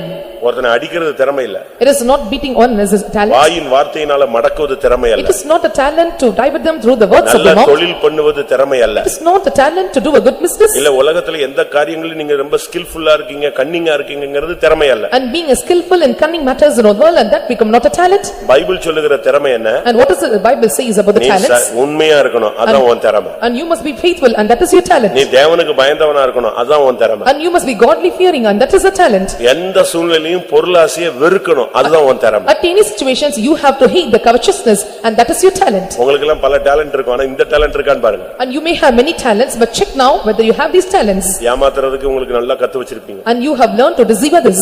பொய் பேச கத்து வச்சிருப்பீங்க. And you have learned to speak lies. இன்னும் என்னென்ன திறமை எல்லாம் உங்களுக்கு கலைகள் மாதிரி வச்சிருக்கீங்க. And you are having like an art of telling lies or doing many talents. எல்லாம் இதெல்லாம் திறமை அல்லன்னு பைபிள் சொல்லுது. The Bible says, and these are all not talents. Bible சொல்ற திறமை உண்மையா நின்னு, அதான் உன் திறமை. And the talent says by the Bible you must stand faithfully. தேவனுக்கு பயந்து நிக்க முடியுமா? அதான் திறமை. And can you able to fear God, and that is the talent. என்ன ஆசை வந்தாலும் பொருளாசையை நீ வெறுக்கிறவனா நிக்கணும். So whatever lust and desires you may have, but you have to hate the covetousness. நியாயாதிபதிகள் 2ஆம் அதிகாரம் 18ஆம் வசனம். 2:18 of Judges. நியாயாதிபதிகள் 2:18. கர்த்தர் அவர்களுக்கு நியாயாதிபதிகளை எழும்ப பண்ணுகிற போது நியாயாதிபதிகளாக நீங்க நிக்கணும். So you have to stand like a judges. உன்னை சபையில கர்த்தர் வச்சிருக்கிறார்னா நீ நியாயத்துக்கு அதிபதியா இருக்கணும். நீ பொய்க்கு சப்போர்ட் பண்ணக்கூடாது, கன்சாடையா விடக்கூடாது, தவறுக்கு நீ கை கொடுக்க கூடாது, பாவத்தை விட்டு வேடிக்கை பார்க்க கூடாது. If the Lord planted you in the church, and you should not give hold or catch hold for the liars, and you should not give or you should not be an eye was to that sin, and you must sample of things. நியாயாதிபதிகளின் காலம்னு ஒரு காலமே இருக்கு, ஒரு புக்கே இருக்கு. And there is a period of judges, and there is a book also differently given for the judges. நாம் ஒவ்வொருவரும் நியாயாதிபதிகளா இருக்கணும். So we all must be an individual judges. இந்த விஷயத்துல ரொம்ப கவனமா இருக்கணும். And we must take heed in this matter. உள்ளதை உள்ளதென்றும் இல்லதை இல்லதென்றும் சொல்லு. And what is A and A, and what is B and must say nay. பார்த்தேன்னு சொல்லு. If you say that you have seen, you must say I seen. நீ கூட்டவும் வேண்டாம், குறைக்கவும் வேண்டாம். You don't want to add or decrease it. வெளிப்படுத்தல வாசிக்கிறோம், இந்த வசனத்துல கூட்டினாலும் நீ தொலைஞ்ச, குறைஞ்சனாலும் தொலைஞ்ச. And we read in the book of Revelation, and if you add the word in this, and if you are decreasing it, and you may be spoiled. அப்ப நாம எவ்வளவு கவனமா இருக்க வேண்டிய ஒரு time. So these are the time that we have to pay very attention towards it. நாம் அதிபதிகளாய் மாற வேண்டியது. We have to be changed as a ruler in what matters. ஜனத்துக்காய் நீ அதிபதியாய் நிக்க வேண்டும். And you have to stand as a ruler for the sake of the people. வாலிபர்கள் இயேசுவுக்காக ஊழியத்திலே அதிபதிகளாக நிற்க வேண்டும். And the youths must stand as the officer or the rulers or the captain in the ministry. திறமையுள்ள ஜனங்களாய் நாம் மாற வேண்டும். And we must be changed as a talented persons. நியாயம் உள்ள அதிபதிகளாக இருக்க வேண்டும். So we must become the rulers of the judges. யோசுவா 10ஆம் அதிகாரம் 24ஆம் வசனம். 10:24 of Joshua. அவர்களை யோசுவாவின் இடத்திற்கு கொண்டு வந்த போது யோசுவா இஸ்ரவேல் மனுஷரை எல்லாம் அழைப்பித்து தன்னோடே கூட வந்த யுத்த மனுஷரின் அதிபதிகளை நோக்கி, நீங்கள் கிட்ட வந்து உங்கள் கால்களை இந்த ராஜாக்களுடைய கழுத்துகளின் மேல் வையுங்கள் என்றான். சத்துருக்களை பிடிச்சு வந்து யோசுவா என்ன பண்ணான் தெரியுமா? வரிசையா படுக்க வச்சான். And taking hold of the enemies, and what he did, and he made them to lay down in rows. யுத்தம் முடிஞ்சிருச்சு. And the battle was over. இப்ப யுத்தம் முடிஞ்சு சத்துருக்களை பிடிச்சாச்சு, கேப்டன்ஸ் எல்லாம் பிடிச்சிட்டாங்க. Now the battle was over. Now they have caught over all the enemies and the captains. சத்துருக்கள்ல இருக்கிற எல்லா கேப்டனையும் வரிசையா பிடிச்சு படுக்க வச்சிட்டான். So they that are found the enemies and all the captains, and made him to lay down on rows. தன்னுடைய யுத்த அதிபதிகள் எல்லாம் கூப்பிட்டான். And now he called over the captain of his army. எல்லாரும் இவனுங்க கழுத்துல தலைய கால தூக்கி வையின்னு சொன்னான். And he said that and everyone have to keep their feet upon their head. எல்லாரும் போய் அவங்க படுத்திருக்கிற அவ்வளவு சத்துருக்களுடைய கேப்டன் தலையில நின்றான். இந்த கேப்டன்ஸ் எல்லாம் போய் நின்றாங்க. தலைக்கு மேல கழுத்து மேல கால் வச்சு மீச்சான். And all his captain and they laid over or put over the feet upon the necks of those kings and the hand of the கர்த்தர் உங்கள் enemies. சத்துருக்கள் எல்லாருக்கும் செய்வாராக. So this is how the Lord will do for all your enemies. அது என்ன யுத்த மனிதரின் அதிபதி? And so who is called as the captain of the men of God? ஜெபத்துல ஜெபம்தாங்க நம்முடைய யுத்த காலம். Our prayer is a battlefield. சரியா ஜெபத்துல நிக்கணுங்க. And you have to rightly stand in prayers. அதுக்கு ஒரு டைம் நீ ஃபிக்ஸ் பண்ண கூடாது. அதுக்குன்னு ஒரு டைம் ஃபிக்ஸ் பண்ணிட்டு அது போகாம இருக்கவும் கூடாது. And you should not be fix about the time and without refraining time you should not go with prayer times. 10 மணினா நீ 10 மணிக்கு போயிடணும். If it is 10 o'clock sharply at 10 o'clock you must attend the prayer. இல்லனா fix பண்ணாத. And you should not fix on the time again. தான் 3 வேளையும் செய்கிறபடி கரெக்ட்டா எங்க போய்ட்டான் தானியேல் அங்க போய் நின்றுவான் முழங்கால்ல நின்றுவான். And Daniel and he was doing 3 days time continuously and he will go and bend his knees down. நம்மள அப்படியே ஜெபிக்கிறவங்களா இருக்கறோமா? Are we like a prayer warriors? ஜெபிக்கிறோமா? Are we praying? நான் பட்டாபராம்ல அசிஸ்டன்ட்டா இருந்தேன். So when I was assistant at Pattabhiram, அப்ப எனக்கு என்ன வயசு 21 வயசு இருக்கும். I was 21 years old. அவ்வளவுதான். அப்போ பட்டாபராம்ல ஒரு convention. And it was convention at Pattabhiram. அப்போ சென்ட்ரல்ல ஜெயில் இருந்துச்சு. And there was central jail there. Central ஸ்டேஷனுக்கு எதிர்த்தாக்குல ஒரு பெரிய ஜெயில் இருந்துச்சு. அது இப்பதான் புழலுக்கு மாறிடுச்சு. And opposite to central railway station and there was a central jail. Now it was shifted to Pulal. அந்த சென்ட்ரல் ஜெயில்ல சூப்பரண்டன்ட் வந்து நம்முடைய விசுவாசி Thomas. Superintendent in the central jail and he was a believer named called Thomas. அவர்தான் மெட்ராஸ் கன்வென்ஷனுக்கு அப்பெல்லாம் காய்கறி வாங்கி கொடுப்பாரு. நாங்கெல்லாம் அவர் பின்னால போவோம். அவரை பார்த்த உடனே எல்லா காய்கறி ஆளுலாம் ஆடி போடுவான். And he used கரெக்டான ரேட் கொடுப்பான். அவர்தான் வருவார். And he used to purchase vegetables for the Chennai convention and we used to go after him because we looking unto him and they will reduce or decrease the money. அப்போ ஒரு நாள் அவரு convention Pattapuram convention நெருங்கின உடனே பட்டாபுரம் பாஸ்டருக்கு phone பண்றாரு. So when the Pattabhiram convention was fast approaching and he called to pastor. Pastor நான் இப்ப என்னால வர முடியாது. And pastor I cannot come now. But காணிக்கை கொடுக்கணும்னு ஆசைப்படுறேன். But I am willing to give you offering. யாராவது நம்பிக்கையான ஆளை அனுப்புனீங்கன்னா நல்லா இருக்கும். And if you send the trustworthy person it will be better. உடனே அவர் என்னை அனுப்பிட்டார். And immediately sent me. நான் போனேன். I went. அங்க ராஜ மரியாதை கொடுத்தாங்க. So they given the royal honor to me. அந்த மாடிக்கு போனேன். I went to the upstairs. மாடிக்கு போனா பயங்கர கூட்டம் அவருக்கு. அப்பதான் ஆபீஸ் ஸ்டார்ட் ஆயிருக்கு. இவர் வந்திருக்கிறாரு. எல்லா டிபார்ட்மென்ட் அங்க உள்ள இருக்கிற டிபார்ட்மென்ட் அவ்வளவு பேர் வந்து நின்னுட்டு இருக்கான் ஃபைல வச்சு. So when I went up and it was a great crowd and because all were standing with files. நான் போன உடனே எல்லா வெளிய போயிட்டாங்க. அவ்வளவு பேர் பிடிச்சு ஓடி விட்டாங்க. So when I entered inside he said and everyone please get out and everyone gone away from the place. என்னை உட்கார வச்சு நான் அப்ப என்ன 21 வயசு அவருக்கு 55 வயசு இருக்கும். I was 21 years old and he was 55 years old. கொஞ்ச நேரம் உட்கார வச்சு எனக்கு காபி எல்லாம் கொடுத்துட்டு பக்கத்துல வாங்கன்னு சொல்லி ஒரு ரூமுக்குள்ள கூட்டி போனாரு. அங்க பார்த்தா அங்கேயே ஒரு பிரேயர் ரூம் வச்சிருக்காரு.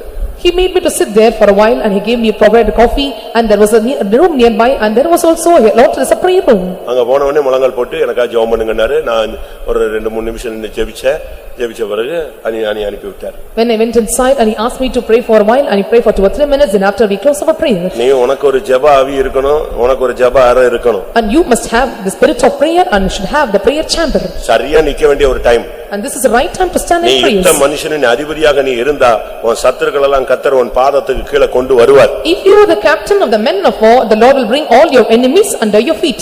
சரியான ஜெபம் பண்ணனுங்க. And you must offer a right prayer. தானியேலை போல. Like Daniel. பதில் கிடைக்கிற வரைக்கும் விடக்கூடாது. Until you get answers and you should not leave him. அது மாத்திரமல்ல. And not only that. நியாயாதிபதிகள் 5ஆம் அதிகாரம் 9ஆம் வசனம். 9 of Judges. ஜனங்களுக்குள்ளே தங்களை மனப்பூர்வமாய் ஒப்புக்கொடுத்த இஸ்ரவேலின் அதிபதிகளை என் இருதயம் நாடுகிறது.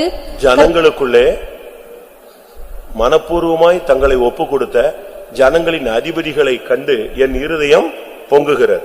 My heart is toward the governors of Israel that offered themselves willingly among the people. நீ அதிபதியா மட்டும் இருக்கிறதல்ல மனப்பூர்வமாய் சத்தியத்துக்கு ஒப்பு கொடுக்கணும். And not only you should not be a governor or a captain and willingly you must offer yourself for the word of God.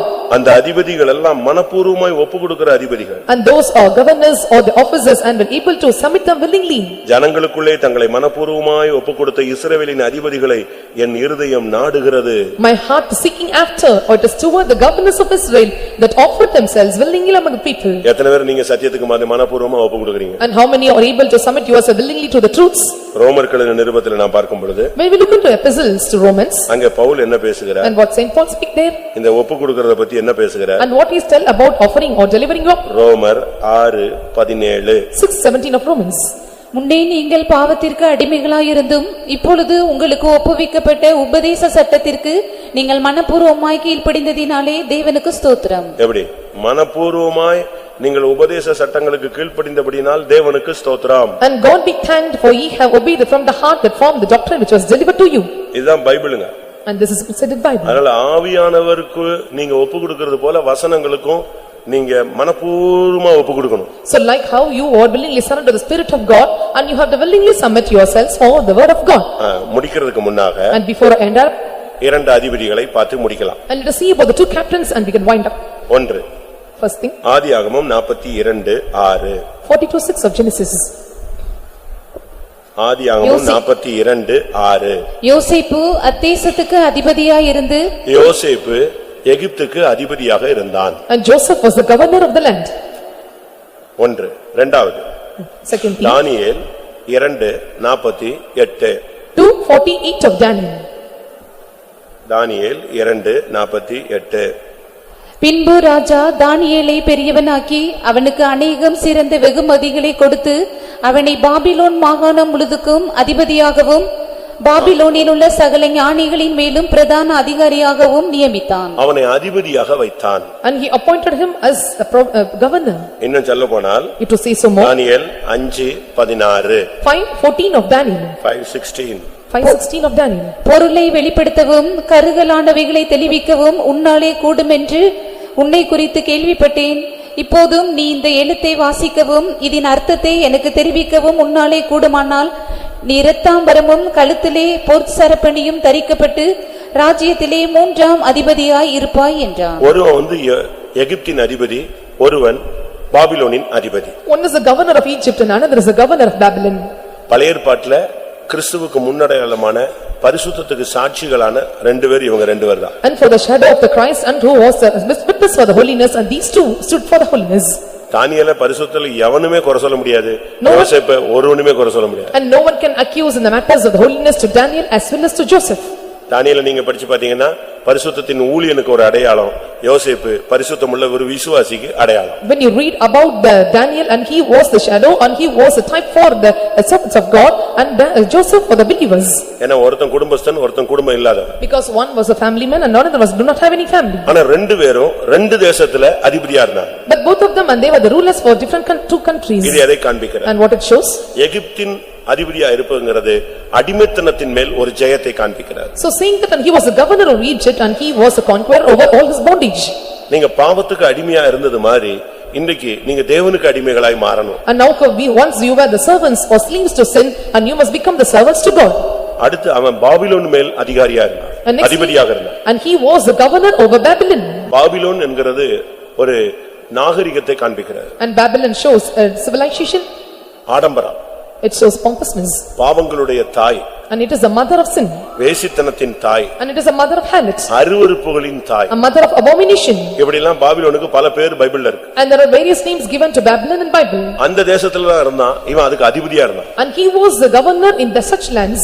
இதுதான் ஒரு விசுவாசியினுடைய ஒரு ஊழியனுடைய அடையாளம். And this is the symbol or sign of a believer or a servant of God. ஆடம்பரம் இந்த உலகத்துல இருக்கும், ஆடம்பரத்துக்கு மேல நீ ஜெயம் கொள்ளணும். So there will be ornamentation in this world, but you have to conquer over all those things. உலகத்தை நீ ஜெயிக்கணும். And you must overcome the world. அதனால தான் நம்ம வந்து உலகத்தை எதிர்க்கிறோம். So that's what we are resisting the world. உலகத்தின் ஆடம்பரத்தை வெறுக்கிறோம். So we are hating the pompousness of this world. உலகத்துக்குரியது எதையுமே வைக்க கூடாது. தானியேல் வந்து ரொம்ப டிஃபரண்டானவர். And we should not have any things of the world, and Daniel is an entirely different person. மாம்சமாய் இருக்கிறவர்களோட வாசம் பண்ணாத தேவன் தான் யாரு? தானியேல். And who dwell not with the flesh, and such a person is Daniel. அவன் என்னெல்லாமோ செய்யலாம். And he was doing many other things. ஆனா மொத்தத்தை வெறுத்துட்டு கர்த்தருக்காக நின்னான். But completely he hated everything and he stood for God. பணத்தை கொடுப்பாங்க. He'll give money. பெந்தேகோஸ்ல ஒரு pastor சொன்னாரு, ஆரம்பத்துல கர்த்தர் கொடுக்காம சோதிச்சாரு, பாதிவர் ஊழியத்தை விட்டு ஓடியே விட்டான். And one pastor said in Pentecost that first the beginning the Lord without giving and tested every people, and so they fled away from the ministry. இப்போ அப்படியே ட்ரிப் ஆயி போச்சு. But now it was stripped like இப்போ கொடுத்துட்டு சோதிக்கிறாரு. இதுல இவன் ஆடம்பரத்துக்குள்ள போகாம நிக்கறானா, இதுல பணத்தாசைப்பட்டு பொருளாசைப்பட்டு பெண்ணாசை மண்ணாசை பொன்னாசைன்னு போயிடுறானா, அப்படி பார்த்தா அதுலயும் ஒரு கூட்டம் போய்கிட்டு தான் இருக்கு. Now the Lord gives and tested us, and now the Lord checking us whether the people they are going after the lust of the flesh, lust of the men, lust of the people, and he gives and tests us whether we are going after it. கர்த்தர் உன்னையும் அப்படி நடத்துவார். கர்த்தர் உன்னை அப்படி நடத்துவார். And the Lord will lead you to like this. தரித்திரத்திலே நடத்துவார். In midst of poverty, ஆடம்பரத்திலே நடத்துவார். in midst of your ornamentation, நீ எதிலையுமே விழுந்து போயிடக்கூடாது. and you should not fall away in everything. நல்ல கவனமா இருக்கணும். நீங்க பாபிலோனில் அதிபதியாக நிற்க வேண்டும். And you must take care of this matter, and you must be the prince over the Babylon. மூன்றாம் அதிபதியாக வந்து நின்றான். And he came as a third governor in Babylon. அடுத்து யோசேப்பு நீங்க பாத்தீங்கன்னா, And nextly when you look about Joseph, அவனுக்கும் வாய்ப்புகள் கிடைத்தது. and he too got chances. ஆனா ஸ்ட்ராங்கா கர்த்தருக்கு நின்னான். But strongly he stood for God. அவனுக்கு இருந்த அதிகாரத்துக்கு அவன் என்னனாலும் பண்ணிருக்கலாம். And with the authority and power he had, and he could done many things. அவனுக்கு இருந்த அதிகாரத்துக்கு அவன் என்னனாலும் சாதிக்கலாம். And with the talents or powers he had, he would have done many things. அவன் தன்னை காத்துக்கிட்டே இருந்தான். He preserved himself. இது எகிப்தின் அடிமைத்தனத்தை நீ ஜெயிப்பதை காண்பிக்கும். And this shows that you are winning over the bondage of Egypt. ரோமர் 6ஆம் அதிகாரத்துல பார்க்கும் பொழுது, When we look into Romans chapter 6, வேதம் என்ன சொல்லுகிறது? and what the scripture says, 19ஆம் வசனம், verse 19. முன்னே நீங்கள் அக்கிரமத்தை நடப்பிக்கும்படி உங்களுடைய அவயவங்களை அசுத்தத்திற்கும் அக்கிரமத்துக்கும் அடிமைகளாக ஒப்புக்கொடுத்தீர்கள். So in the beginning, and you have delivered your body for all this thing iniquities and iniquity unto iniquity and uncleanness, and your members were yielded to it. 19ஆம் வசனம் அதை சொல்லுகிறது. The verse 19 says this. ஆனா அதே வசனம் இன்னொன்னு என்ன சொல்லுகிறது? The same verse and what it was telling the other இப்பொழுது matter. பரிசுத்தமானதை நடப்பிக்கும்படி உங்கள் அவயவங்களை நீதிக்கு அடிமைகளாக ஒப்புக்கொடுத்தீர்கள். Even so now you yield your member servants to righteousness and to holiness. இதனுடைய முடிவு என்ன? And what is the conclusion of it? 22ஆம் வசனம் சொல்லுகிறது, Verse 22 says, நீங்கள் பாவத்திலிருந்து விடுதலையாக்கப்பட்டு now you are made free from your sins, தேவனுக்கு அடிமைகளானதினால் and you have become the servants of God, பரிசுத்தமாகுதல் உங்களுக்கு கிடைக்கும் பலன், and the holiness become your fruit. முடிவோ நித்திய ஜீவன். At the end is everlasting life. அதனாலதான் அவன் அதிபதியாக இருந்தான். And so he was a governor. நாம் இப்பொழுது என்ன அதிபதியாக இருக்கிறோம்? So what prince or what captain or governor we are? தமிழ்ல இவைகள் எல்லாம் அதிபதின்னு சொல்லிருக்கு. இங்கிலீஷ்ல ஒவ்வொரு வித்தியாசமான வார்த்தைகள் உபயோகப்படுத்தப்படும். In Tamil it is called as adibadi, but in English it was differently used, prince, governor and captains. பிசாசு கூட இப்பிரபஞ்சத்தின் அந்தகார லோகாதிபதி என்று அழைக்கப்படுகிறார். Even and devil is also called as a ruler of the darkness of this world. உலகத்தின் அதிபதி என்று அழைக்கப்படுகிறார். So he is called as a prince of this world. அந்தந்த இடங்கள்ல பெர்சியா, கிரேக் என்று அதிபதி என்று அழைக்கப்படுகிறார். In different places, and he was called as a prince of Persia and ஒவ்வொரு prince of Grecia. கிராமத்தின் அதிபதியாக அழைக்கப்படுகிறார். And in every name, and he was called as a different name of princes. இதெல்லாம் ஜனத்துக்கு வீழ்ச்சியை கொண்டு வரக்கூடிய முயற்சிகள். And these are all the factors, or these all the improvements brings falling to the people. ஆனால் நம்முடைய தேவன், But our God, இல்லாவிட்டால் நம்முடைய இயேசு, or our Jesus, அவர் ரட்சிப்பின் அதிபதியாக வெளிப்படுகிறார். and he is manifested as the captain of our salvation. பாவ மன்னிப்பை அருளும் அதிபதியாக வெளிப்படுகிறார். And he is manifested as the captain of forgiveness of sins. நமக்கு ஜீவாதிபதியாக வெளிப்படுகிறார். And he is manifested as a prince of life. நித்தியானந்தமுள்ள ஏக சக்கராதிபதியாக வெளிப்படுகிறார். Or he is manifested as the only potentate. சேனாதிபதியாக வெளிப்படுகிறார். And he is accepted as the captain of hosts. சர்வலோக நியாயாதிபதியாக தேவன் Or he வெளிப்படுகிறார். is manifested as a judge over all the earth. ஆனால் நாம் என்ன செய்ய வேண்டும்? So what we have to do? நம்முடைய வாலிபர்கள் அதிபதிகளாக இந்த வாலிப வயசிலேயே மாற வேண்டும். Our youth must be changed as a captain in this young age. ஜனத்துக்காக அதிபதிகளாக நாம் மாற வேண்டும். And we must be changed as a captain or judges for the sake of the people. உண்மையுள்ளவர்களாக, தேவனுக்கு பயந்தவர்களாக, பொருளாசையை வெறுக்கிற திறமையுள்ளவர்களாக அதிபதிகளாக நாம் மாற வேண்டும். As a faithful one who fear God and hating the covetousness, and we may be changed as a rulers. நியாயாதிபதிகளாய் நாம் மாற வேண்டும். And we must be changed as a judges.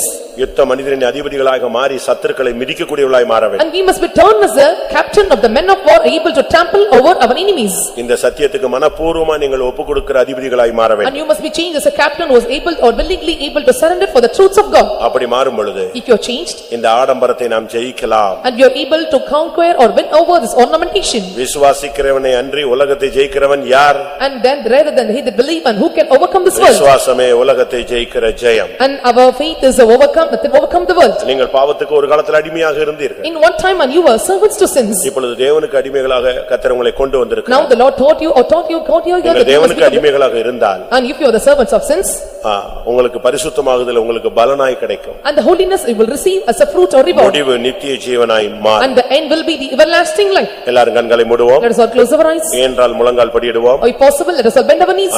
அதிபதியின் அபிஷேகத்தை அன்றைக்கு தாவீது பெற்றுக்கொண்டது போல நாம் இப்பொழுது பெற்றுக்கொள்வோம். On that day, and David received the anointing of the captain, let us all receive the captain anointing. தாவீது அந்த அபிஷேகத்தை பெற்றுக்கொண்டான். And David received the anointing. Saul அந்த அபிஷேகத்தை பெற்றுக்கொண்டான். And Saul too received the anointing. எசேக்கியா அந்த அபிஷேகத்தை And பெற்றுக்கொண்டான். Hezekiah received the anointing. anointing. ஒருவேளை சவுலை போல நீங்கள் அந்த ஜனத்தின் அதிபதிங்கிற அபிஷேகத்தை இழந்திருக்கலாம். And perhaps like a Saul and you also have lost your anointing. ஒரு 2 நிமிஷம் முழங்கால் போடுங்க, அந்த அபிஷேகம் ரினியூவல் ஆகும். For 2 minutes let us all bend our knees and the anointing will be renewed to us. ஆமென். எல்லார் கண்களை மூடுவோம். Let us all close our eyes. ஒரு அபிஷேகம் நம்ம மேல இறங்கணும். Let the anointing come upon us. அதிபதியின் அபிஷேகமா இறங்கணும். It may become as an anointing of a captain. நீ ஜனத்துக்காக சபைக்காக யுத்த மனிதனாய் மாற வேண்டும். And you must become the men of war for the sake of the church, for the people. இந்த சபைக்காக சத்தியத்துக்காக நீ திறமையுள்ளவனாய் மாற வேண்டும். And you must become the talented one for the sake of the church and for the people. கர்த்தர் ஒரு அபிஷேகத்தை இப்பொழுது தரட்டுமே. And the Lord give you anointing right now. உனக்கு பரிசுத்தாவின் அபிஷேகம் இருக்கலாம். And let you have the anointing of Holy Spirit. உனக்கு பலவிதமான அபிஷேகத்தை கர்த்தர் கொடுத்திருக்கலாம். And the Lord have given you diverse anointings. ஆனால் இன்றைக்கு கர்த்தர் உனக்கு கொடுக்கிற அபிஷேகம் அதிபதியின் அபிஷேகம். The right today or right now the Lord give you is the anointing of being a captain. ஹalleluya. எத்தனை பேர் பெற்றுக்கொள்ள விரும்புகிறீர்கள்? How many desire to receive this? ஆமென். அத்தனை பேர் இப்பொழுதே பெற்றுக்கொள்ளுங்கள். And all of you receive right now itself. ஹalleluya. ஆமென். அதிபதியின் அபிஷேகம் உனக்கு இன்னைக்கு கிடைக்குமானால் If you receive the anointing of being a நீங்கள் captain மனப்பூர்வமாய் உங்களை ஒப்புக்கொடுப்பீர்கள். and willingly you will surrender to it. ஆமென். நீங்கள் உலக பொருளாசையை வெறுப்பீர்கள். And you will hate the covetousness. உண்மையுள்ளவர்களாய் மாறுவீர்கள். And you will turn as the faithful ones. ஆமென். நீங்கள் ஜெப வீரர்களாய் மாறுவீர்கள். And you will become a prayer warriors. எல்லா அடிமைத்தனத்தையும் ஜெயிப்பீர்கள். And you will conquer all the bondage and slaveries. ஒரு நிமிஷம் நீங்கள் பெற்றுக்கொள்ளுங்கள். A minute let us receive the power.